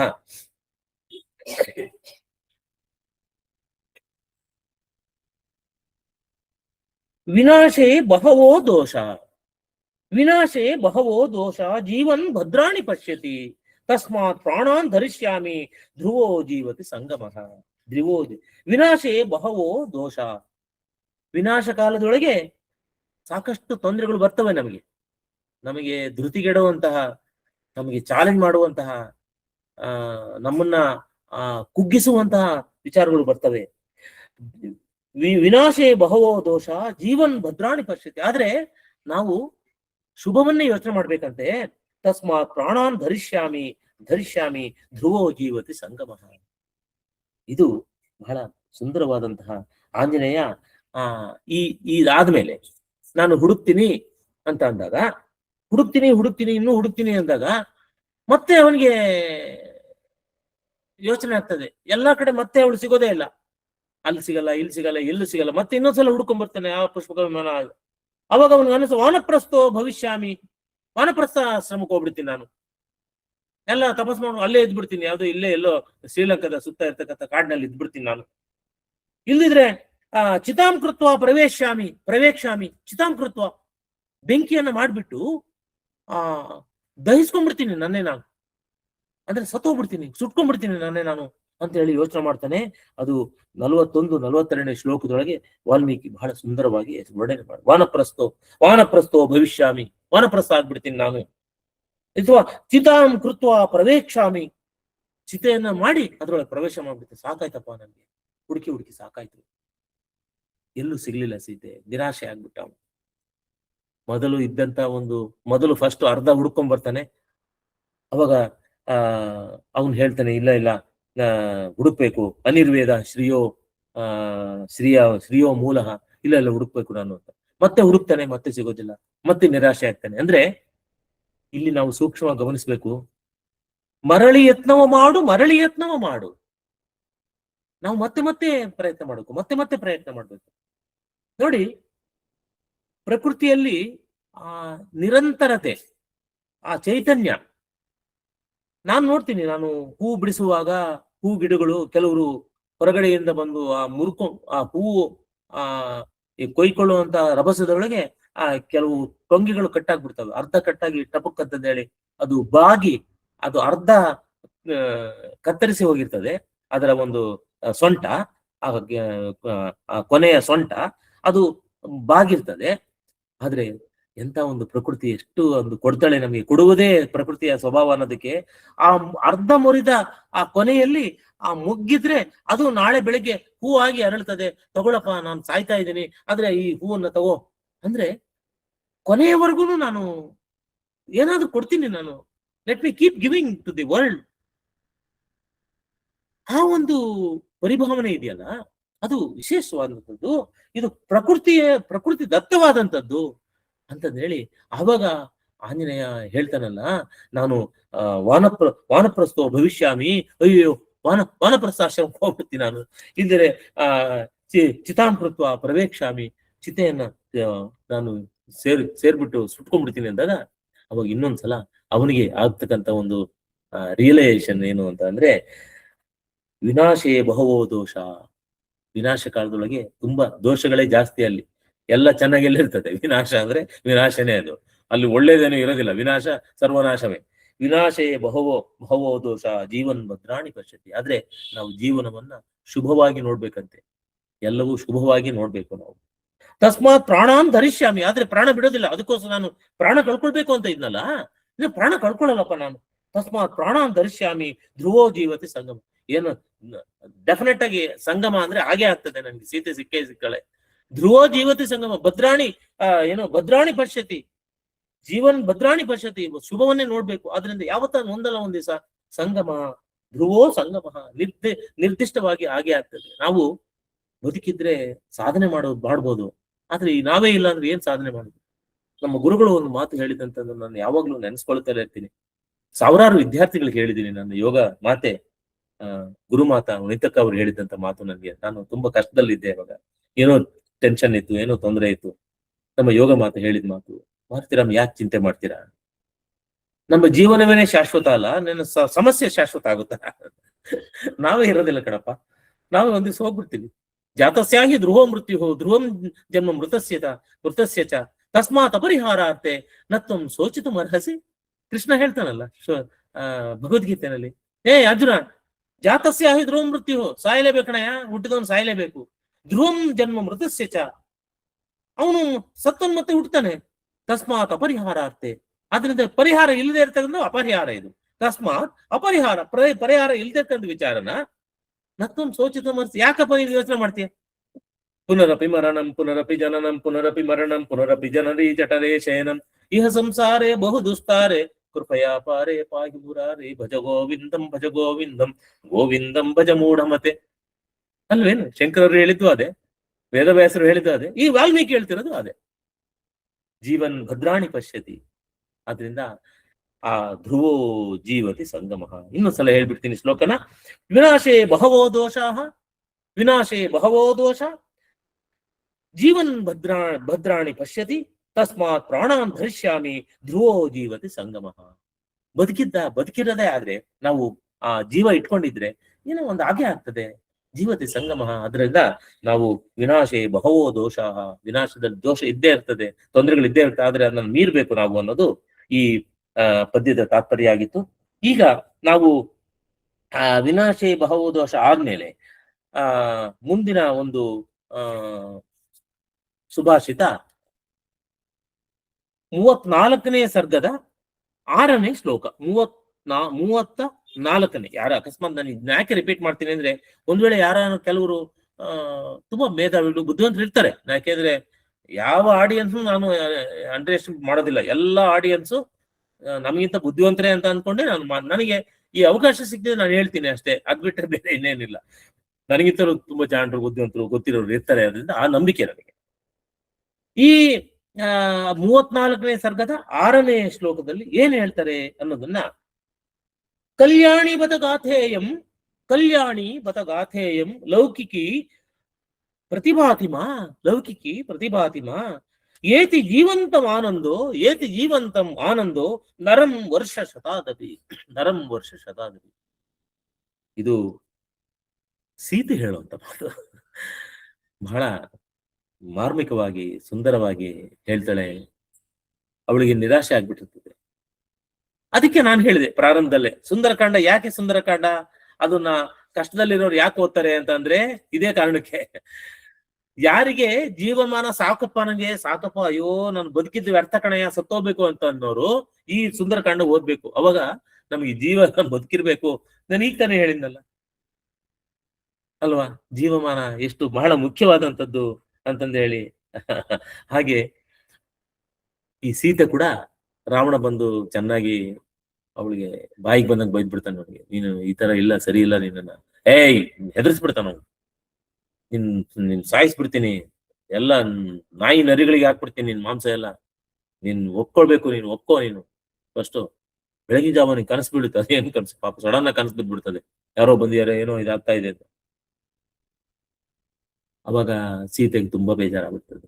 ಅಲ್ಗೂ ಅವಳು ಹೇಳ್ತಾಳೆ, ಸೀತೆ, ನಾನು ಇಂದ್ರನನ್ನೇ ಜಯಿಸಿದವನು ಅಂತ ಹೇಳ್ತಾಳೆ. ಅವಳು ಹೇಳ್ತಾಳೆ, ಹುಲ್ಲು ಕಡ್ಡಿನ ಮುಂದಿಟ್ಕೊಂಡು ನೀನು ಇಂದ್ರಿಯಗಳನ್ನೇ ಜಯಿಸಲಿಲ್ಲ, ಇಂದ್ರನೇ ಜಯಿಸಿದೆ ನೀನು ನನ್ನ ಏನು ಶಬ್ದ ಸ್ಪರ್ಶ ರಸ ರೂಪ ಗಂಧ ಏನು ಇವೆಲ್ಲ ಇವನ್ನೇ ನೀನು ಪಂಚೇಂದ್ರಿಯಗಳನ್ನೇ ಗೆಲ್ಲಲಿಲ್ಲ. ನೀನು ದಾಸ. ಈ ನಾಗಚಂದ್ರನ ಈ ರಾಮಚಂದ್ರ ಚರಿತ ಪುರಾಣದೊಳಗೆ ಎಷ್ಟು ಚೆನ್ನಾಗಿ ಹೇಳ್ತಾನೆ ಅಂದ್ರೆ, ಇವನು ಪರನಾರಿ ಸೋದರಿ ವ್ರತ ತಗೊಂಡಿರ್ತಾನಂತೆ ರಾವಣ. ಆ ಕತೆ ಒಳಗೆ ಬರುತ್ತೆ, ಪರನಾರಿ ಸೋದರಿ ವ್ರತ. ಏನು ಬೇರೆಯ ಹೆಣ್ಮಕ್ಳು ಅಂದ್ರೆ ಬೇರೆಯವ್ರ ಪರಸ್ತ್ರೀಯರು, ಮದುವೆ ಆಗಿರ್ತಂತ ಪರಸ್ತ್ರೀಯರನ್ನ ಪರನಾರಿ ಸೋದರಿ ವ್ರತ, ಆ ವ್ರತ ತಗೊಂಡಿರ್ತಾನಂತ. ಯೋಚನೆ ಮಾಡಿ, ನಾಗವರ್ಮ ಹೇಳುವಂಥದ್ದು, ನಾಗಚಂದ್ರ. ಅದ್ರೊಳಗೆ ರಾವಣನ ಒಪ್ಪಿಟ್ಕೊಳ್ತಾನೆ. ಪಾಪ ರಾವಣ ಒಳ್ಳೆಯವನೇ, ಆದ್ರೆ ವಿಧಿ ಹಿಂಗ್ ಮಾಡ್ಬಿಡ್ತಪ್ಪ, ಏನ್ ಮಾಡೋದು ನೋಡಿ. ಅಲ್ಲಿ ಮಹಾಭಾರತದೊಳಗೆ, ಪಂಪ ಮಹಾಭಾರತದೊಳಗೆ ನೆನೆಯುವುದಾದರೆ ಕರ್ಣನಂ ನೆನೆಯ ಅಂತ ಹೇಳ್ತಾನೆ. ಅವನು ದುಷ್ಟಚತುಷ್ಟಗಳು ಒಂದು ಆಗೋದೇ ಇಲ್ಲ. ಅವನು ಪಂಪನ ಪ್ರಕಾರ ಕರ್ಣ ಒಳ್ಳೆಯವನು. ಇಲ್ಲಿ ರಾವಣನನ್ನ ಶರದಯಂ ವರ್ಮೊರ್ಮೆ ಏನು ದಾಟದೆ ತನ್ನ ಇದನ್ನ ದಾಟ್ಬಿಡಲ್ಲೇನು, ತನ್ನ ಮೀರೋದಿಲ್ವೇನು ಅಂತ ಕೇಳ್ತಾನೆ. ಸಮುದ್ರನೇ ಒಂದೊಂದ್ಸಲ ಭೂಮಿ ಬಂದ್ಬಿಡ್ತದಪ್ಪ, ಭೂಮಿ ಬಂದ್ಬಿಡ್ತದೆ ಸೀತೆ. ನಾನು ರಾಕ್ಷಸ, ನಾನು ಒಂದೊಂದ್ಸಲ ಸಮಯ ಕಳ್ಕೊಂತೀನಿ, ರಾಕ್ಷಸರ ಬುದ್ಧಿ ಅದು. ಸೀತೆಗೆ ಬಹಳ ಬೇಜಾರಾಗ್ಬಿಡ್ತದೆ ಇದನ್ನೆಲ್ಲ ಕೇಳ್ಬಿಟ್ಟು. ಇವ್ನು ರಾಕ್ಷಸ ಏನು, ಇನ್ನ ನಾನು ಸಾಯಿಸ್ಬಿಡ್ತೀನಿ, ಇನ್ನು 2 ತಿಂಗಳಿರೋದು, ಇನ್ನೇನು ಇಷ್ಟವರೆಗೂ ಏನು ಸುದ್ದಿ ಇಲ್ಲ, ರಾಮನ್ ಸುದ್ದಿ ಇಲ್ಲ, ಬರ್ಲಿಲ್ಲ, ಯಾರು ಕಳಿಸ್ಲೂ ಇಲ್ಲ, ನಾನು ಯಾಕೆ ಬದುಕಿರ್ಬೇಕು, ನಾನು ಸಾಯದೆ ವಾಸಿ. ಈ ಪರ ಪುರುಷನ ಅವನು ಹೋಗೋದ್ ಬಿಟ್ಟು ಹೋಗೋದ ಬದಲು ನಾನು ಸಾಯೋದೇ ಒಳ್ಳೇದು. ನಾಳೆ ಅವನೇನೋ ನರಿ ನಾಯಿಗಳಿಗೆ ಮೊಸಳೆಗಳಿಗೆ ಸಮುದ್ರ ಮೊಸಳೆಗಳಿಗೆ ಹಾಕ್ಬಿಡ್ತೀನಿ ನೀನು ಆಹಾರ ಅಂತ ಹೇಳ್ತಾನೆ. ಆ ಮೊಸಳೆಗಳು ನಾನೇ ಪ್ರಾಣ ಕಳ್ಕೊಂಡ್ಬಿಡ್ತೀನಿ, ಅಲ್ಲಿ ಹೋಗ್ಬಿಟ್ಟು ಅವನು ಸಾಯಿಸೋದನ್ನ ಇದು ನೋವಿಗಿಂತ ಇವಾಗ್ಲೇ ಸಾಯ್ಬಿಡ್ತೀನಿ ಅಂತ, ಸತ್ತೋಗ್ಬಿಡ್ತೀನಿ ಅಂತ ಹೇಳಿ ಯೋಚನೆ ಮಾಡ್ತಾರೆ. ಅವಾಗ ಏನು ಆಂಜನೇಯ ಅವನಿಗೆ ಯಾರೋ ಹೇಳ್ತಾರೆ, ಅಲ್ಲಿಂದ ದೂರದಿಂದ ನೋಡ್ತಾನೆ, ಹುಡುಕಿ ಬೇಜಾರಾಗ್ಬಿಟ್ಟು ಏನು ಅರೆ ಇದೊಂದು ಅಶೋಕವನ್ನ ಮಾತ್ರ ನೋಡಿಲ್ವಲ್ಲ ನಾನು, ಅದೊಂದು ನೋಡ್ಬಿಡೋಣ, ಅಲ್ಲಿ ನೋಡದೇ ಇದ್ರೆ ಇನ್ನೇನ್ ಮಾಡೋದು ಅಂತ ಹೇಳ್ಬಿಟ್ಟು ಸೊ ಅಶೋಕವನಕ್ಕೆ ಬರ್ತಾನ. ಅಶೋಕವನಕ್ಕೆ ಬಂದಾಗ ಅಲ್ಲಿ ಹುಡುಕ್ತಾ ಬಂದಾಗ ಒಂದು ಸಿಂಶಿಪ ವೃಕ್ಷ ಅಂತ ನೋಡಿ, ಸೀತೆಯು ಯಾವ ನೆರಳಿದ ಮರಳಿನಲ್ಲಿ ಕೂತಿರ್ತಾಳೆ. ಎಷ್ಟೋ ಜನ ಹೇಳ್ತಾರೆ ಅಶೋಕ ವೃಕ್ಷ ಅಲ್ಲ, ಅದು ಶಿಂಶಿಪ ವೃಕ್ಷ ಅಂತ. ಶಿಂಶಿಪ ಅನ್ನೋದು ಮರದ ಹೆಸರು, ಅದು ನಾವು ತಿಳ್ಕೊಳ್ಬೇಕಷ್ಟೇ, ಏನ್ ತೊಂದರೆ ಏನಿಲ್ಲ. ಸೊ ಅಶೋಕ ವನ, ವೃಕ್ಷದ ಹೆಸರು, ಮರದ ಹೆಸರು ಶಿಂಶಿಪ ವೃಕ್ಷ. ಈ ಶಿಂಶಿಪ ವೃಕ್ಷದ ಕೆಳಗೆ ಕೂತಿರ್ತಾಳೆ. ದೂರದಿಂದ ನೋಡ್ತಾನೆ ಆಂಜನೇಯ, ಮರದಿಂದ ಮರಕ್ಕೆ ಸಣ್ಣ ಕೋತಿಯ ಸಣ್ಣ ಆಕಾರ ಮಾಡ್ಕೊಂಡು ಹಾರ್ಕೊಂಡು ಬರ್ತಾ ಇರ್ತಾನೆ. ನೋಡ್ತಾನೆ, ಇವಳೆ ಸೀತೆ ಅಂತ ಗೊತ್ತಾಗ್ಬಿಡ್ತದೆ ಅವನಿಗೆ. ಖುಷಿವಾಗಿದ್ದಾಳೆ, ನೋಡೋದಕ್ಕೆ ತುಂಬಾ ಸುಂದರವಾಗಿದ್ದಾಳೆ, ದುಃಖ ಪಡ್ತಾ ಇದ್ದಾಳೆ. ಬೇರೆ ರಾಕ್ಷಸರು ಯಾರು ದುಃಖ ಏನಿಲ್ಲ, ಅವರು ಖುಷಿಯಾಗಿ ಅವ್ರ ಪಾಡಿಗೆ ಅವ್ರು ತಿಂದ್ಕೊಂಡು ಉಣ್ಕೊಂಡು ಓಡಾಡ್ಕೊಂಡು ಮಜವಾಗಿದ್ದಾರೆ ಅವರು. ಆದ್ರೆ ದುಃಖದಲ್ಲಿ ಒಬ್ಬ ಇವಳು ಮಾತ್ರ ಬಹಳ ಅದೇ ಹಳೆಯ ಒಂದು ನಾರು ಮಡಿ ಉಟ್ಕೊಂಡಿದ್ದಾಳೆ. ಅವ್ರು ಎಷ್ಟು ರಾವಣ ಕಡೆಯವರು ಎಷ್ಟು ಬಟ್ಟೆಗಳು ಕೊಟ್ಟರು ಅವಳು ಯಾವುದನ್ನು ನಿರಾಕರಿಸ್ಬಿಟ್ಟಿದ್ದಾಳೆ. ಕೃಶವಾಗಿದ್ದಾಳೆ, ದುಃಖದಲ್ಲಿದ್ದಾಳೆ, ಅಳ್ತಾ ಇದ್ದಾಳೆ. ಈ ರೀತಿಯಾದಂತಹ ಸಂದರ್ಭವನ್ನು ನೋಡ್ಬಿಟ್ಟು ಆಂಜನೇಯ ತುಂಬಾ ಬೇಜಾರಾಗ್ಬಿಡ್ತದೆ. ಪಾಪ ನಮ್ಮ ಮಾತೆ, ಜಗನ್ಮಾತೆ ಇವಳೆ ಸೀತೆ, ಆದ್ರೆ ಅವಳ ಮಾತಾಡ್ಸೋದು ಹೇಗೆ? ಅವಾಗ ಅವನು ಯೋಚನೆ ಮಾಡ್ತಾನೆ, ನೋಡಿ ಇದನ್ನೆಲ್ಲ ದೂತರು ಹೇಗೆ ಯೋಚನೆ ಮಾಡ್ತಾರೆ ಅನ್ನೋದು. ಅಂದ್ರೆ ಬುದ್ಧಿವಂತ ಅದನ್ನು ಹೇಗೆ, ಅರೆ ನಾನು ಅವಳಿಗೆ ಹಿತವಾದ ಮಾತು, ಇಷ್ಟು ದಿವಸ ಈ ರಾವಣ ರಾಕ್ಷಸರೆಲ್ಲ ಬೈತಿರ್ತಾರೆ, ಬಂದು ನೀನು ರಾವಣನ ಒರೆಸು, ನೀನು ಹಂಗೆ ಹೇಗೆ ಅಂತ ಹೇಳಿ ಬಲವಂತ ಮಾಡಿ ಹೇಳ್ತಾ ಇರ್ತಾರೆ ಅದನ್ನ. ಆದ್ರೆ ಅವಳಿಗೆ ಇಷ್ಟು ದಿವಸ ಏನು ರಾವಣನ ಸೆರೆಯಲ್ಲಿ ಇದ್ದಾಗ ಬರೀ ಕಠೋರವಾದ ಶಬ್ದಗಳೇ ಕಿವಿಗೆ ಬೀಳ್ತಾ ಇರ್ತದೆ. ಯಾರು ಅವಳ ಪತಿಯ ವಿಚಾರ, ಮೈದನ ವಿಚಾರ, ಯಾವ ವಿಚಾರವನ್ನು ಹೇಳೋದಿರ್ಲಿಲ್ಲ. ಅವಾಗ ಆಂಜನೇಯ ಯೋಚನೆ ಮಾಡ್ತಾನೆ, ನಾನು ಇವಳಿಗೆ ಸುವಾರ್ತೆಯನ್ನ ಕೊಡ್ತೇನೆ, ಒಳ್ಳೆ ವಿಚಾರಗಳನ್ನ ಮರದ ಮೇಲೆ ಕುತ್ಕೊಂಡು ಅವನು ರಾಮನ ಪ್ರಾರಂಭದಿಂದ ರಾಮನಿಗೆ ಹೆಂಗೆ ಮದುವೆ ಆಯ್ತು, ಸೀತೆಯನ್ನೋಳು ಮದುವೆ ಆಯ್ತು, ಜನಕನ ಪುತ್ರಿಯವಳು, ದಶರಥ ಕೈಕೇಯಿ ವರದಿಂದಾಗಿ ರಾಮ ಇದಕ್ಕೆ ಬರ್ಬೇಕಾಯ್ತು, ಅಡವಿಗೆ ಬರ್ಬೇಕಾಯ್ತು, ಸೀತೆನು ರಾಮನ ಜೊತೆಗೆ ಬಂದು, ಲಕ್ಷ್ಮಣನು ಬಂದ, ಅಲ್ಲಿ ಕಾಡಿನಲ್ಲಿ ಇರ್ಬೇಕಾದ್ರೆ ಈಗ ರಾವಣ ಹೊತ್ಕೊಂಡು ಹೋಗ್ಬಿಡ್ತಾನ ಅವಳ. ಆಗ ರಾಮ ಬಂದ್ಬಿಟ್ಟು ಸುಗ್ರೀವನ ಸಂಪರ್ಕ ಮಾಡ್ತಾನೆ, ಅವನು ಸ್ನೇಹ ಆಗ್ತದೆ, ಕಿಷ್ಕಿಂಧ ಅನ್ನೋ ಜಾಗ. ಆವಾಗ ಲವಾಲಿಯನ್ನ ಸಂಹಾರ ಮಾಡಿ ಸುಗ್ರೀವ ಈ ಎಲ್ಲಾರ್ನು ಬೇರೆ ಬೇರೆ ಕಡೆಗೆ ಸೀತೆಯನ್ನ ಹುಡುಕೋದಿಕ್ಕೆ ಕಳಿಸ್ತಾನೆ. ಎಂತ ಒಂದು ಇದು ಅಂತಂದ ಹೇಳಿ ಅವನು ರಾಮನ ಕಥೆಯನ್ನ ಆ ಮರದ ಮೇಲೆ ಕೂತ್ಕೊಂಡು ಹೇಳ್ತಾ ಹೋಗ್ತಾನೆ. ಅದು ಇವಳಿಗೆ ಕೇಳುತ್ತೆ. ಯಾವಾಗ ಅವಳು ಇನ್ನೇನು ಆತ್ಮಹತ್ಯೆ ಮಾಡ್ಕೊಳ್ಬೇಕು ಅಂತಂದ ಹೇಳಿ ಓದಿದಾಗ ಕೇಳಿದ ತಕ್ಷಣ ಅವಳು ಸ್ಟಾಪ್ ಮಾಡ್ಬಿಡ್ತಾಳೆ. ಓಹೋ ಏನಿದು, ಈ ರಾಕ್ಷಸರ ರಾಜ್ಯದೊಳಗೆ ಯಾರಪ್ಪ ಇದು, ಈ ತರ ರಾಮನ ಒಂದು ಗುಣಗಾನವನ್ನ ಮಾಡ್ತಿರೋರು ಯಾರು ಅಂತಂದ ಹೇಳಿ, ಯಾರದು ಬನ್ನಿ ಯಾರದು ಅಂತಂದಾಗ ಅವನು ಆಂಜನೇಯ ಮರದಿಂದ ಇಳಿತಾನೆ. ಅವ್ನು ನೋಡ್ಬಿಟ್ಟು ಅವಳಿಗೆ ಗಾಬರಿ ಆಗ್ಬಿಡ್ತದೆ, ಯಾವ್ದು ಕೋಪಿಗೆ ಕಪಿ ಹೇಳ್ತಾ ಇದೆ ಮಾತು ಅಂತ ಹೇಳಿ. ಅವಾಗ ಅವನು ಸಮಾಧಾನ ಮಾಡ್ತಾನೆ, ಇಲ್ಲಮ್ಮ ನಾನು ರಾಮದೂತ, ನಿಜವಾಗ್ಲೂ ನೀನು ಒಳ್ಳೇದಕ್ಕೋಸ್ಕರನೇ ಬಂದಿದ್ದೀನಿ ಅಂದಾಗ ಅವಳಿಗೆ ಈ ಮಾತು ವಾಲ್ಮೀಕಿಯವರು ಸೀತೆಯ ಮೂಲಕ ಹೇಳಿಸ್ತಾರೆ. ಕಲ್ಯಾಣಿ ಗತ ಬತ ಗಾಥೇಯಂ ಲೌಕಿಕಿ ಪ್ರತಿಭಾತಿ ಮೇ ಏ ಏತಿ ಜೀವಂತಂ ಆನಂದೋ ನರಂ ವರ್ಷ ಶತಾದಪಿ. ಅದು ಕಲ್ಯಾಣವಾದಂತಹ ಅದು ಸ್ತ್ರೀಲಿಂಗ ಅದನ್ನ ನಾನು ವ್ಯಾಕರಣಕ್ಕೆಲ್ಲ ಹೋಗೋದಿಲ್ಲ, ಆ ಅರ್ಥ ತಾತ್ಪರ್ಯಗಳು ಮಾತ್ರ ಹೇಳ್ತೀನಿ. ಮತ್ತೆ ನಾವು ಪದವಿ ವಿಭಾಗ ಮಾಡ್ಬೇಕು, ಅನ್ವಯ ರಚನೆ ಮಾಡ್ಬಿಟ್ಟು ಆ ಕ್ರಿಯಾಪದವನ್ನು ಅದನ್ನೆಲ್ಲ ಮಾಡ್ತಾ ಹೋದ್ರೆ ತುಂಬಾ ದೊಡ್ಡದಾಗುತ್ತೆ. ಆದ್ರಿಂದ ಬರೀ ತಾತ್ಪರ್ಯವನ್ನು ಮಾತ್ರ ಹೇಳ್ತೀನಿ. ಕಲ್ಯಾಣೀಬತ ಗಾಥೇಯಂ ಲೌಕಿಕಿ ಪ್ರತಿಭಾತಿ ಮಾ ಏತಿ ಜೀವಂತಮಾನಂದೋ ನರಂ ಆಹಾ ನರಂ ವರ್ಷ ಶತಾದಪಿ. ಆಹಾ, ಮನುಷ್ಯನು ಸಾಯದೆ ಬದುಕಿದ್ದರೆ 100 ವರ್ಷಗಳಾದರೂ ಒಮ್ಮೆ ಸುಖದ ದಿನವನ್ನು ಕಾಣುತ್ತಾನೆ ಎಂಬ ಹೇಳಿಕೆ ಸತ್ಯವಾಗಿ ತೋರುತ್ತದೆ. ಯಾಕೋ ನನಗೆ ಸುವಾರ್ತೆಗಳು ಬರ್ತಾ ಇದ್ದಾವೆ, ಒಳ್ಳೆ ವಿಚಾರಗಳು ಕೇಳಿಸ್ತಾ ಇದ್ದಾವೆ, ಯಾರೋ ದೂತ ಅಂತ ಬಂದಿದ್ದಾನೆ ಹೇಳ್ತಾ ಇದ್ದಾನೆ ಅಂದಾಗ, ಅದರಿಂದ ಅಂದ್ರೆ ಇಲ್ಲೂ ಕೂಡ ಅಷ್ಟೇ, ನಾವು ಸೀತೆ ಆತ್ಮಹತ್ಯೆ ಮಾಡ್ಕೊಂಡಕ್ಕೆ ಅಂತಂದೇಳಿ ಪ್ರಯತ್ನ ಪಟ್ಟು ಅವಳು ಮತ್ತೆ ವಾಪಸ್ ಬಂದ್ಬಿಟ್ಟು ಈ ಒಂದು ಪಾಸಿಟಿವ್ ಏನಿದೆ ಥಾಟ್ ಏನಿದೆ ಅದನ್ನ ಹೇಳ್ತಾಳಲ್ಲ, ಇದು ಕೂಡ ನಮ್ಗೆ ಅಭಿನಿವೇಶ, ಅದರಿಂದ ದೂರ ಮಾಡುವಂಥದ್ದು. ಆತ್ಮಹತ್ಯೆ ಮಾಡ್ಕೊಳ್ಬೇಕು, ಜೀವನವನ್ನು ಮುಗಿಸ್ಕೊಳ್ಬೇಕು ಅನ್ನೋರಿಗೆ ಇದು ಮತ್ತೆ ವಾಪಸ್ ಬರುವಂತ ಜೀವನವನ್ನು ಮಾಡ್ಕೋಬೇಕು ಅನ್ನೋದಾಗ ಆಂಜನೇಯನ ಮಧುರವಾದ ಮಾತುಗಳು ಅಂತ ಕೇಳ್ಬಿಟ್ಟು ಸೀತೆಗೆ ಹೀಗೆ ಪ್ರತಿಕ್ರಿಯೆ ಮಾಡ್ತಾಳೆ. ಅದರಿಂದ ಈ ಅಥರ್ವ ವೇದದಲ್ಲಿ ಒಂದು ಮಾತು ಬರ್ತದೆ, ಜೀವೇಮ ಶರದಶ್ಚದಂ. ಇದು ಆಶೀರ್ವಚನಕ್ಕೂ ಕೂಡ ಯೂಸ್ ಮಾಡ್ತಾರೆ ಇದನ್ನ. ಜೀವೇಮ ಶರದಶ್ಚದಂ, ಪಶ್ಯೇಮ ಶರದಶ್ಚದಂ, ಬುದ್ಧೇಮ ಶರದಶ್ಚದಂ, ರೋಹೇಮ ಶರದಶ್ಚದಂ, ಪೂಷೇಮ ಶರದಶ್ಚದಂ, ಭವೇಮ ಶರದಶ್ಚದಂ, ಭೂವೇಮ ಶರದಶ್ಚದಂ.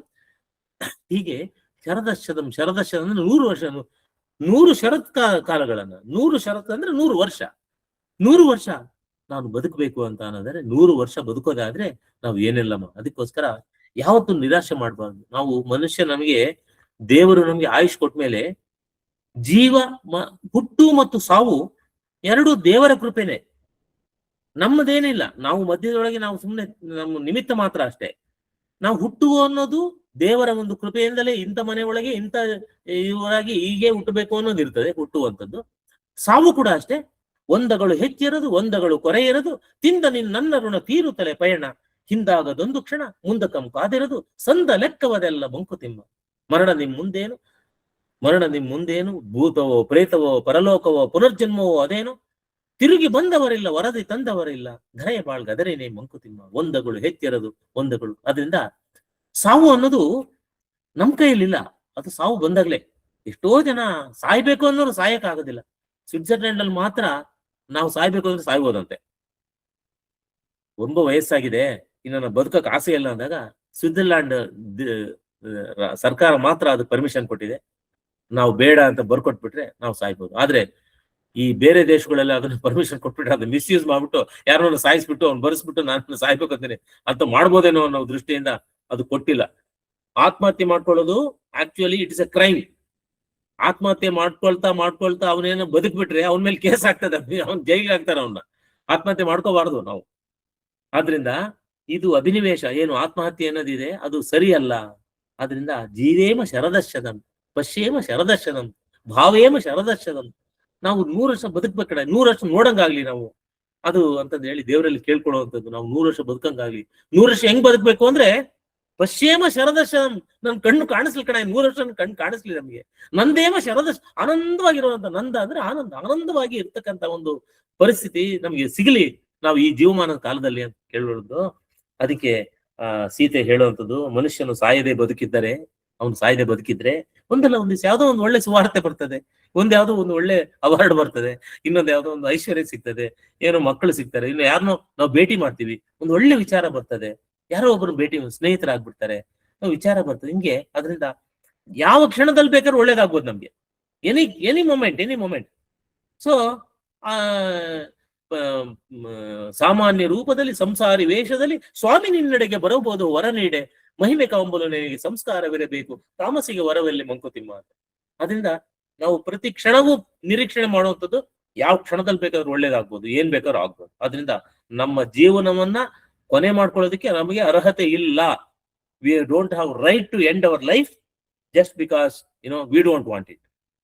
ಆದ್ರಿಂದ ಅದನ್ನೇ ಸೀತೆ ಹೇಳ್ತಾಳೆ, ಅಬ್ಬಾ ಏನೋ ಸ್ವಾರ್ಥ ಕೇಳಿಸ್ತಾ ಇದೆಯಲ್ಲಪ್ಪ, ಎಷ್ಟು ಇಂಪಾಗಿದೆ. ಈ 10 ತಿಂಗಳು ನಾನು ಒದಾಡ್ಬಿಟ್ಟೆ. ಒಬ್ಬರು ಒಂದು ರಾಮ ಅಂತ ಶಬ್ದ ಇಲ್ಲ, ನಾನೇ ಹೇಳ್ಕೊಳ್ಬೇಕು. ಯಾರು ದಶರಥ ಅನ್ನೋರಿಲ್ಲ, ಕೈಕೇಯಿ, ಯಾವ್ದೋ ಕೌಸಲ್ಯೆ, ಲಕ್ಷ್ಮಣ, ಯಾವ ಶಬ್ದಗಳೇ ಇಲ್ಲ ನಮ್ಗೆ ಕೇಳಿಸ್. ಇವಾಗ ಕೇಳಿದ್ರೆ ಎಲ್ಲ ಅದೇ ಶಬ್ದಗಳು ಕೇಳಿಸ್ತಾ ಇದೆ ನನಗೆ. ಎಂತ ಪುಣ್ಯ ಮಾಡಿದೀನಿ. ಆದ್ರಿಂದ ಅನ್ಸುತ್ತೆ ಬದುಕಿರ್ಬೇಕು ನಾವು. ಬದುಕಿದ್ರೆ ಒಂದಲ್ಲ ಒಂದ್ ದಿವಸ ಒಳ್ಳೆ ವಿಚಾರಗಳು ಕೇಳಿಸ್ಕೊಳ್ತೀವಿ ಅನ್ನೋದನ್ನ ಸೀತೆ ಹೇಳುವಂತ ಒಂದು ವಿಚಾರ.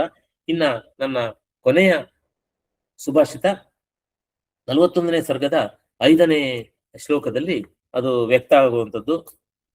ಅದನ್ನ ಹೇಳ್ಬಿಟ್ಟು ಅದರ ಅರ್ಥವನ್ನು ಹೇಳಿ ನಾವು ಮುಂದೆ ನಮ್ಮ ಇದನ್ನ ಮುಗಿಸ್ಕೊಳ್ತೇವೆ. ಕಾರ್ಯೇ ಕರ್ಮಣಿ ನಿರ್ದಿಷ್ಟೇ ಯೋ ಬಹುನ್ಯಪಿ ಸಾಧಯೇತು ಪೂರ್ವ ಕಾರ್ಯ ಅವಿರೋಧೇನ ಸ ಕಾರ್ಯಂ ಕರ್ತುಮರ್ಹಸಿ. ಇದು ವಿಶೇಷವಾದಂಥದ್ದು. This is the subhashita of all the subhashitas. Best, one of the best, last one. So it is icing on the cake. So ದಯವಿಟ್ಟು ಇದನ್ನು ಕೇಳಿಸ್ಕೊಳ್ಳೋಣ. ಕಾರ್ಯೇ ಕರ್ಮಣಿ ನಿರ್ದಿಷ್ಟೇ, ಕಾರ್ಯೇ ಕರ್ಮಣಿ ನಿರ್ದಿಷ್ಟೇ ಯೋ ಬಹುನ್ಯಪಿ ಸಾಧಯೇತು, ಯೋ ಬಹುನ್ಯಪಿ ಸಾಧಯೇತು ಪೂರ್ವ ಕಾರ್ಯ ಅವಿರೋಧೇನ, ಪೂರ್ವ ಕಾರ್ಯ ಅವಿರೋಧೇನ. ಅಲ್ಲಿ ಸವರ್ಣ ದೀರ್ಘ ಸಂಧಿ ಇದೆ, ಬಿಡಿಸ್ಕೊಂಡಾಗ ವಿರೋಧೇನ ಅಲ್ಲ, ಅದು ಅವಿರೋಧೇನ. ಪೂರ್ವ ಕಾರ್ಯ ಅವಿರೋಧೇನ ಸ ಕಾರ್ಯಂ ಕರ್ತುಮರ್ಹಸಿ. ಇದು ಬಹಳ ವಿಶೇಷವಾದಂಥದ್ದು. ಏನು ಅಂದ್ರೆ ಸನ್ನಿವೇಶ ಹೇಳ್ಬಿಡ್ತೀನಿ ನಾನು. ಸನ್ನಿವೇಶ ಹೇಳಿದ್ರೆ ನಿಮಗೆ ಯಾವಾಗ ಆಂಜನೇಯ ಸೀತೆಯನ್ನು ನೋಡ್ತಾನೆ, ಆಕೆ ನಮಸ್ಕಾರ ಮಾಡ್ತಾನೆ, ಆ ಮುದ್ರಿಕೆ ಉಂಗುರವನ್ನ ಕೊಡ್ತಾನೆ. ರಾಮ ತುಕ್ಷಣಿಂದ ರಾಮನ ಉಂಗುರ ನೋಡ್ಬಿಟ್ಟು ಕಣ್ಣೀರ್ ಹಾಕ್ಬಿಡ್ತಾಳೆ ಸೀತೆ. ಮದುವೆ ಸಮಯದೊಳಗೆ ನಾನು ತೊಡ್ಸಿದ್ದಂಥದ್ದು ಉಂಗುರ ಇದು ಅಂತ ಹೇಳಿ ಕಣ್ಗೊತ್ಕೊಂತಾಳೆ. ಅದನ್ನು ಬಹಳ ದುಃಖ ಪಡ್ತಾಳೆ, ಖುಷಿ ಆಗ್ತದೆ, ಒಂಥರ ಆನಂದ ಬಾಷ್ಪ. ಆಮೇಲೆ ಆಂಜನೇಯ ಕೇಳ್ತಾಳೆ, ಅಮ್ಮ ನಿಂದು ಏನಾದ್ರು ಒಂದು ಗುರ್ತಿ ಕೊಡಮ್ಮ ಅಂತ ಅಂದ್ರೆ ಅವಳು ಚೂಡಾಮಣಿ ಕೊಡ್ತಾಳೆ. ಅದನ್ನ ಆಂಜನೇಯ ಸ್ವೀಕಾರ ಮಾಡ್ತಾನೆ. ಇಲ್ಲಿಗೆ ಕೆಲಸ ಆಯ್ತು.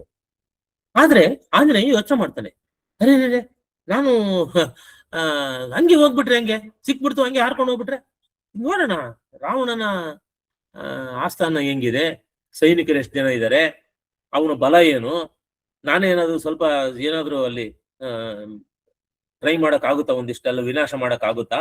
ಕೆಲಸ ಅಂತೂ ಆಯ್ತು, ಸೀತಾ ನೋಡಿದ್ದಾಯ್ತು, ಹಾರೋದಂತೂ ನಿಶ್ಚಿತ, ನೋ ಪ್ರಾಬ್ಲಮ್, ಹೆಂಗೋ ಹಾರ್ಕೊಂಡು ಹೋಗ್ಬಿಡ್ತೀನಿ. ಆದ್ರೆ ಹಾರಕ್ಕೋ ಮುಂಚೆ ಒಂದ್ಸಲ ರಾವಣನ್ ನೋಡೋಣ, ಅವನ ಇದನ್ನ ಧ್ವಂಸ ಮಾಡೋಣ, ಒಂದಿಷ್ಟು ಏನಾದ್ರು ವಿಚಾರ ತಿಳ್ಕೊಳ್ಳೋಣ, ಗೂಢಾಚಾರ್ಯ ಮಾಡೋಣ, ಸ್ವಲ್ಪ CID ಕೆಲಸ ಮಾಡೋಣ, ನಮ್ಮ ಅಜಿತ್ ದೋವಲ್ ಮಾಡಿದ್ರಲ್ಲ ಪಾಕಿಸ್ತಾನಕ್ಕೆ ಹೋಗಿ, ಆತರ ನಾನು ಮಾಡೋಣ ಅಂತ ಹೇಳಿ ಯೋಚನೆ ಮಾಡ್ತಾನೆ. ಅವಾಗ ಸೀತೆಗೆ ನಮಸ್ಕಾರ ಮಾಡ್ಬಿಟ್ಟು, ಅಮ್ಮ ನಾನು ಊಟನೇ ಮಾಡಲ್ಲ ಅಂತ ನಿರ್ಧಾರ ಮಾಡ್ಬಿಟ್ಟಿದ್ದೆ. ಮೈನಾಕ ಬಂದು ಕೇಳ್ದ ಹಣ್ಣು ಹಂಪಲು ತಿನ್ನುವಂತ ನಾನು ತಿನ್ಲೇ ಇಲ್ಲ, ನನ್ಗೆ ಅಷ್ಟವಾಗ್ತಾ ಇದೆ ಅಮ್ಮ, ಏನಾದ್ರು ನಾನಿಲ್ಲಿ ವನದೊಳೆ ಏನಾದ್ರು ಮರ ಹತ್ಬಿಟ್ಟು ಹಣ್ಣು ತಗೊಳಪ್ಪ ಹೋಗಪ್ಪ ಅಂತ ಕಳಿಸ್ತಾಳು. ಕಳಿಸಿದ್ಮೇಲೆ ಅವನು ಸ್ವಲ್ಪ ಫಲಗಳನ್ನ ಸ್ವೀಕಾರ ಮಾಡಿ ಹಸಿವು ನೀಗಿಸ್ಕೊಂಡು ಅವಾಗ ಯೋಚನೆ ಆಗುತ್ತೆ ಅವನು, why not I do it. ಅವಾಗ ಧ್ವಂಸ ಮಾಡಕ್ ಶುರು ಮಾಡ್ತಾನೆ. ಮರಗಳು ಗಿರಿಗಳು, ಅದಂತೂ ಅಶೋಕವನ, ಸುಂದರವಾದಂತ ವನವನ್ನ ಅದಂತೂ ಒಳ್ಳೆ ಸ್ಮಶಾನ ಸದೃಶ ಮಾಡ್ಬಿಡ್ತಾನೆ. ಎಲ್ಲೆಲ್ಲ ವಾಟಿಕೆಗಳು, ಅವೇನು ಗೋಪುರಗಳು, ಅವನ್ನೆಲ್ಲ ಒಡೆದಾಕ್ಬಿಡ್ತಾನೆ, ಮರಗಳೇ ಕಿತ್ತು ಬಿಡ್ತಾನೆ, ಬಿಸಾಕ್ಬಿಡ್ತಾನೆ. ಅದಕ್ಕೆ ಬ್ಯಾಕ್ ಗ್ರೌಂಡ್ ಏನಪ್ಪಾ ಅಂದ್ರೆ, ನ ಸಾಮ ರಕ್ಷಸು ಗುಣಾಯ ಕಲ್ಪತೆ, ನ ದಾನಮರ್ಥೋ ಪರಿಚಯೇಷು ಯುಜ್ಯತೆ, ನಾ ಭೇದ ಸಾಧ್ಯ ಭರತರ್ಪಿತ ಜನಾಹ ಪರಾಕ್ರಮೇಸ್ತೈವ ಮಮೇಹ ರೋಚತೆ. ನೋಡಿ ಎಷ್ಟೊಂದು ಕಾರಣ ಕೊಡ್ತಾ ಬರ್ತಾನೆ ನೋಡಿ. ನಾ ಸಾಮ ರಕ್ಷಸು ಗುಣಾಯ ಕಲ್ಪತೆ. ಈ ರಾಕ್ಷಸರಿಗೆ ಸಾಮಭೇದ ಅಂದ್ರೆ ಚತುರೋಪಾಯಗಳು, ಸಾಮ ದಾನ ಭೇದ ದಂಡ ಅಲ್ವಾ? ಈ ಸಾಮೋಪಾಯ ಅನ್ನೋದು ರಾಕ್ಷಸರಿಗೆ ಆಗಲ್ಲ ಕಣೆ. ಯಾಕೆಂದ್ರೆ ಬರೀ ರಾಕ್ಷಸರವರು ಕೊಚ್ಚು ಕಲ್ಲು, ಈ ಟೆರರಿಸ್ಟ್ಗಳಿಗೆ ಮಗ ಹಂಗ್ ಮಾಡ್ಬಾರ್ದು ಕಣಪ್ಪ, ಸಾಯಿಸೋದು ಇದೆಲ್ಲ ಒಳ್ಳೇದಲ್ಲ, ಛೆ ನೀ ಹಂಗ್ ಮಾಡ್ಬಾರ್ದು ಚಿನ್ನ ಬಂಗಾರ, ಹಂಗೆ ಹೇಳಿ ಕೇಳ್ತಾರೆ, ಶೂಟ್ ಮಾಡ್ಬಿಡ್ತಾರೆ ಅಷ್ಟೇ, ಬಾಂಬ್ ಹಾಕ್ಬಿಡ್ತಾರೆ ಅಷ್ಟೇ. ಅವ್ರಿಗೆ ಏನಿದ್ರು ದಂಡಂ ದಶಗುಣಂ ಭವೇತ್. ಅದಕ್ಕೆ ವಾಲ್ಮೀಕಿ ಹೇಳ್ತಾರೆ, ರಾಕ್ಷಸರ ಹತ್ರ ಸಾಮೋಪಾಯ ನಡೆಯಲ್ಲಪ್ಪ. ಇನ್ನ ದಾನಮರ್ಥೋ ಪರಿಚಯೇಷು ಯುಜ್ಯತೆ. ಈ ಅರ್ಥ ಅಂದ್ರೆ ಅರ್ಥೋಪಚಿತೇಶು ಅಂದ್ರೆ ಹಣವಂತರಿಗೆ, ತುಂಬಾ ಶ್ರೀಮಂತರಿಗೆ ಮಕ್ಕಳಿಗೆ ಹೇಳ್ತೀವಲ್ಲ, ಒಂದ್ ಚಾಕ್ಲೇಟ್ ಕೊಟ್ಬಿಡ್ತೀನಮ್ಮ, ಅಲ್ಲಿ ಒಂದ್ ಶ್ಲೋಕ ಹೇಳ್ಬಿಡು, ಒಂದು ಮಿಠಾಯಿ ಕೊಡಿಸ್ತೀನಿ, ಅಲ್ಲಿ ಹೋಗಿ ಕೆಲಸ ಮಾಡು, ಗಿಡದ ಕೆಲಸ ಅದೆಲ್ಲ ನಡೆಯಲ್ಲ. ಅವನು ಸಿಕ್ಕಾಬಿಟ್ಟು ಶ್ರೀಮಂತ, ನಿನ್ಗೆ ಏನೋ ಆಸೆ ನನ್ನದು ಬೇಕಾಷ್ಟಿದೆ ಹೋಗಯ್ಯ ಅಂತ ಹೇಳ್ತಾರೆ. ಹಾಗೇನೆ ನಾ ಭೇದ ಸಾಧ್ಯ ಬಲದರ್ಪಿತ ಜನಾಹ, ಅವನು ಕಂಪೇರ್ ಮಾಡೋದು. ಅವ್ನು ನೋಡು ಪಕ್ಕದ ಮನೆಯವನು ಎಷ್ಟು ಚೆನ್ನಾಗಿ ಓದ್ತಾನೆ, ನೀನು ಓದಪ್ಪ, ನೋಡು ಅವನು ಎಷ್ಟು ಒಳ್ಳೆಯವನಾಗಿದ್ದಾನೆ, ನೀನು ಹಂಗೆ ಇರು. ಅವನು ದರ್ಪದಿಂದ ಅವನು ಶಕ್ತಿಯುತ ಆದವನ್ಗೆ ಭೇದ ಏನ್ ನಡೆಯೋದಿಲ್ಲ ಅವನಿಗೆ. ನಾನೇ ತುಂಬಾ ಶಕ್ತಿವಂತ ಕಣೆ, ಇನ್ನೊಬ್ರು ಯಾರು ಕಂಪೇರ್ ಮಾಡೋದು, ನಾನೇ ಅಂದಿ ಅಹಂ ಬ್ರಹ್ಮಾಸ್ತ್ರ, ನಾನೇ ದೊಡ್ಡವನು. ಆದ್ರಿಂದ ಇವ್ರಿಗೆ ಏನಿದ್ರು ಪರಾಕ್ರಮಸ್ತೇವ ಮಮೇಹ ರೋಚತೆ, ಈ ಪರಾಕ್ರಮದಿಂದಲೇ ಇವನು ದಂಡಂ ದಶಗುಣಂ ಭವೇತ್ ಅಂತ ಹೇಳ್ಬಿಟ್ಟು ಅವನು ಹೇಳ್ತಾನೆ. ಅದಕ್ಕೋಸ್ಕರ ಅವಾಗ ರಾಷ್ಟ್ರ ಮಾಡ್ತಾನೆ. ಅವಾಗ ಒಂದು ಯೋಚನೆ ಬರುತ್ತೆ, ಕಾರ್ಯೇ ಕರ್ಮಣಿ ನಿರ್ದಿಷ್ಟ, ಒಂದು ನಿರ್ದಿಷ್ಟವಾದಂತ ಕಾರ್ಯಕ್ಕೆ ಒಬ್ಬ ದೂತನನ್ನು ಕಳಿಸ್ತಾರೆ ಅಂತ ಅಂದ್ಕೊಳ್ಳಿ. ಅವಾಗ ಬಹುನ್ಯಪಿ ಸಾಧೆಯಿತು, ಬರೀ ಅದೊಂದು ಕೊಟ್ಬಿಟ್ಟು ಬಂದ್ಬಿಡೋದಲ್ಲ. ಹೋಗ್ಬಿಟ್ಟು ಅಪ್ಪ ಕೊರಿಯರ್ ಸರ್ವಿಸ್ ಕೊಟ್ಬಿಡಪ್ಪ ಬಂದ್ಬಿಡಪ್ಪ, ನೋ ಹೋದ ಪುಟ್ಟ ಬಂದ ಪುಟ್ಟ, ನೋ, ನಾಟ್ ಲೈಕ್ ದಾಟ್.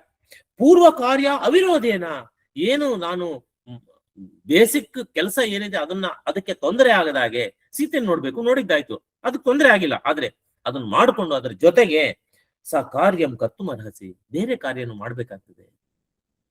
ನಮ್ಮಲ್ಲಿ ಈ ಮಾರ್ಕೆಟಿಂಗ್ ಅಲ್ಲಿ ಒಂದು ಮಾತು ಬರ್ತದೆ, ಈ ಸೇಲ್ಸ್ ಮೆನ್ಗಳು ಇರ್ತಾರಲ್ಲ, ಅವನ್ನ ಸೇಲ್ಸ್ ಮಾಡೋದು ಕಳಿಸಿದ್ರೆ ಒಂದಿಷ್ಟು ಪ್ರೊಡಕ್ಷನ್ ಬಗ್ಗೆ, ಒಂದಿಷ್ಟು ಪ್ಲಾನಿಂಗ್ ಬಗ್ಗೆ ಅದನ್ನ ತಿಳ್ಕೊಳ್ಬೇಕು. ಅವರು ಸುಮ್ಮನೆ ಹೋಗ್ಬಿಟ್ಟು ಆರ್ಡರ್ ತಗೊಂಡು ಬಂದ್ಬಿಡೋದಲ್ಲ. ಅವನು ಡಿಸ್ಪ್ಯಾಚ್ ಹತ್ರ ಹೋಗ್ಬೇಕು, ಏನಪ್ಪಾ ನೆಕ್ಸ್ಟ್ ಪ್ಲಾನಿಂಗ್ ಏನಿದೆ, what's your production planning, next months ಏನಿದೆ, ಇನ್ನು 3 months any orders you got ಅನ್ಬೇಕು. ಇನ್ನೊಮ್ಮೆ ನಾನು ಕ್ವಾಲಿಟಿ ಕಂಟ್ರೋಲ್ ಅಂತ ಹೆಂಗಪ್ಪ ನಡೀತಾ ಇದೆ, ಬೇರೆ ಕಾಂಪಿಟೇಟರ್ಸ್ ಯಾರನ್ನ ಬಂದಿದಾರಾ, ಆ ಕಾಂಪಿಟೇಟರ್ಸ್ ಆಕ್ಟಿವಿಟಿ ಗೊತ್ತಾಗ್ಬೇಕು ಅವನಿಗೆ. ಏನಪ್ಪಾ ಫೈನಾನ್ಸ್ ಏನಪ್ಪಾ ಹೆಂಗಿದೆ ಪೊಸಿಷನ್, ಓಡಿ ಫೆಸಿಲಿಟೀಸ್ ಎಲ್ಲ ಚೆನ್ನಾಗಿ ನಡೀತಾ ಇದೆಯಾ, ಅವನು ಅಂದ್ರೆ ದುಡ್ಡು ಕೊಡ್ತಾ, ಹಿಂಗೆ ಎಲ್ಲ ವಿಚಾರವನ್ನ ತಿಳ್ಕೊಳ್ಬೇಕು. ಈ ಹಿಂದೂಸ್ತಾನ್ ಲಿವರ್ ಲಿಮಿಟೆಡ್ ಅಂತ ಹೇಳಿ, ಅದೇ ಯೂನಿಲಿವರ್ ಇದೆಯಲ್ಲ, ಅದು ನಾನು ಮಾರ್ಕೆಟಿಂಗ್ ಅಲ್ಲಿ ಇರುವಾಗ ಒಂದು ಮಾತು ಬರೋದು.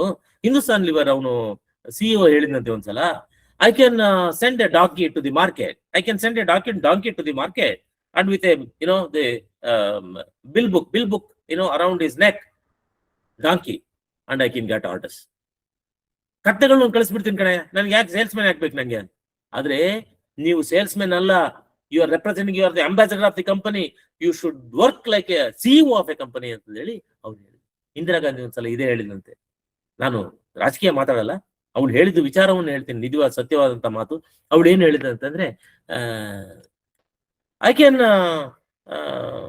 Can tell donkey to contest election and it will win. Congress ticket ಅಲ್ಲಿ ಕತ್ತನ ಗೆದ್ಬಿಡ್ತಾ ಕಣಯ್ಯ ಅಂತ. ಅಂದ್ರೆ ಅವ್ರಿಗೆ ಅಷ್ಟೊಂದು ಇದಿತ್ತು, ಅಂದ್ರೆ ಕಾನ್ಫಿಡೆನ್ಸ್ ಇತ್ತು. ಹುಚ್ಚರಾಯ ಸ್ಥಿತಿಯಲ್ಲಿದ್ದಂತಹ ಕಾಂಗ್ರೆಸ್, ಯಾರು ಅವರಿಗೆ ವಿರೋಧನೆ ಇರಲಿಲ್ಲ. ಹಾಗೆ ಆದ್ರೆ ಇಲ್ಲಿ ಏನು ನಮ್ಮ ಮಾರ್ಕೆಟಿಂಗ್ ಅಲ್ಲಿ ಏನು ನಾವು ಲೆಸನ್ಸ್ ಕಲಿತೀವಿ, ಒಬ್ಬ ಸೇಲ್ಸ್ ಮನ್ ಒಬ್ಬ ಕಂಪ್ನಿಗೆ ಹೋದ್ರೆ, ಸೇಲ್ ಮಾಡಕ್ ಹೋದ್ರೆ, ಅದು ಬರೀ ಸೇಲ್ ಮಾಡೋದಲ್ಲ, ಬೇರೆ ವಿಚಾರವನ್ನು ತಿಳ್ಕೊಳ್ಬೇಕು ಅಂತಂದೇಳಿ. ಇವಾಗ ಎಲೆ ಬಳಿಯೋ ಗುಂಡ ಅಂದ್ರೆ ಉಂಡವ್ರು ಎಷ್ಟು ಜನ, ಈ ತರ ಮಾತುಗಳಾಡ್ತೀವಲ್ವಾ, ಅದು ಒಂದ್ ರೀತಿನಲ್ಲಿ ಕರೆಕ್ಟ್, ಅವ್ನ್ ಕೆಲಸ ಮಾಡ್ಬೇಕಾದ್ರೆ. ಇವಾಗ ಎಲೆ ಬೆಳಿಬೇಕಾದ್ರೆ ನೀರ್ ಚೆಲ್ತಂದ್ರೆ ಒರೆಸ್ಬೇಕು ಅವನು. ಲೋಟಗಳನ್ನ ನಾನು ಎಲೆ ಮಾತ್ರ ಬೆಳಿತೀನಿ, ಆ ಲೋಟಗಳು ತಕ್ಕೊಳ್ಳಲ್ಲ ಅನ್ನಕ್ ಆಗಲ್ಲ, ಲೋಟನು ತೆಗಿಬೇಕು. ಕುರ್ಚಿ ಅಸ್ತವ್ಯಸ್ತವಾಗಿದ್ದಾರೆ ಸರಿ ಮಾಡ್ಬೇಕು. ಯಾರೋ ಚೆಲ್ಕೊಂಡ್ಬಿಟ್ಟಿರ್ತಾರೆ, ಅದನ್ನೆಲ್ಲ ದಗಳು ತೆಕ್ಕೋಬೇಕು, ಅದನ್ನ ಒರೆಸ್ಬೇಕು, ಮುಸ್ರೆ ಒರೆಸ್ಬೇಕು, ಇದೆಲ್ಲ ಮಾಡ್ಬೇಕು. ನನ್ ಕೆಲಸ ಅಲ್ಲ, ನಾನು ಬರೀ ಬೆಳೆಯೋದು ಮಾತ್ರ ನನ್ ಕೆಲಸ, ಆಗೋದಿಲ್ಲ. ಅದೇ ತರ ಆಂಜನೇಯನ ಕಳಿಸಿದ್ದು ಆ ದೂತನಾಗಿ ಸೀತೆಯನ್ನ ನೋಡ್ಕೊಂಬರಪ್ಪ ಅಂತ. ಬಟ್ ಸೀತೆಯನ್ನು ನೋಡ್ಕೊಂಡು ಹೋಗ್ಬಿಟ್ರೆ ಸಾಲದು, ನಾನು ಇಲ್ಲಿ ಏನಾದ್ರು ಮಾಡ್ತೀನಿ ಅಂತ ಹೇಳಿ ಅವಾಗ ಧ್ವಂಸ ಮಾಡ್ತಾನೆ. ಅಕ್ಷಯಕುಮಾರ ಸತ್ತೋಗ್ತಾನೆ, ಅವರೆಲ್ಲ ಜಂಬುಮಾಲಿ ಅಂತ ಹೇಳಿ ಒಂದಿಷ್ಟೆಲ್ಲ ಇವರೆಲ್ಲ ಸಾಯ್ತಾರೆ. ರಾಕ್ಷಸನ್ನ ಸುಮಾರು ಒಂದು ಅರ್ಧದಷ್ಟು ರಾಕ್ಷಸರನ್ನ ಸಾಯಿಸ್ಬಿಡ್ತಾನೆ ಅಂತಂದೇಳಿ ಇಷ್ಟು ಸುಭಾಷಿತಗಳು ನಾನು ತಿಳಿದಂತ ವಿಚಾರವನ್ನು ನಿಮ್ಗೆ ಹೇಳಿದ್ದೀನಿ. ಎಲ್ಲ ಶ್ರೋತೃಗಳು, I hope it will be somewhere it will be useful. ನಿಮ್ಗೆ ಕೇಳದೆ ಇರ್ತಕ್ಕಂಥ ವಿಚಾರಗಳು ಕೇಳಿರ್ಬೋದು, ಗೊತ್ತಿಲ್ಲ ನನ್ಗೆ. ನನ್ನ ಕೆಲಸ ನಾನು ಮಾಡಿದ್ದೀನಿ, ಇರುವ ಕೆಲಸವು ಮಾಡು ಕಿರಿದೆನದೆ ಮನವಿಟ್ಟು. ಕೇಳಿದಂತ ಎಲ್ಲರಿಗೂ ಧನ್ಯವಾದಗಳು. ವಾಣಿ ವಾಸುಗೆ ನನ್ನ ಹೃತ್ಪೂರ್ವಕವಾದ ನನ್ನ ಗೆಳೆಯ, ಬಾಲ್ಯ ಗೆಳೆಯ ನಮಸ್ಕಾರ. ಓಂ ತತ್ಸತ್, ಓಂ ತತ್ಸತ್, ಓಂ ತತ್ಸತ್.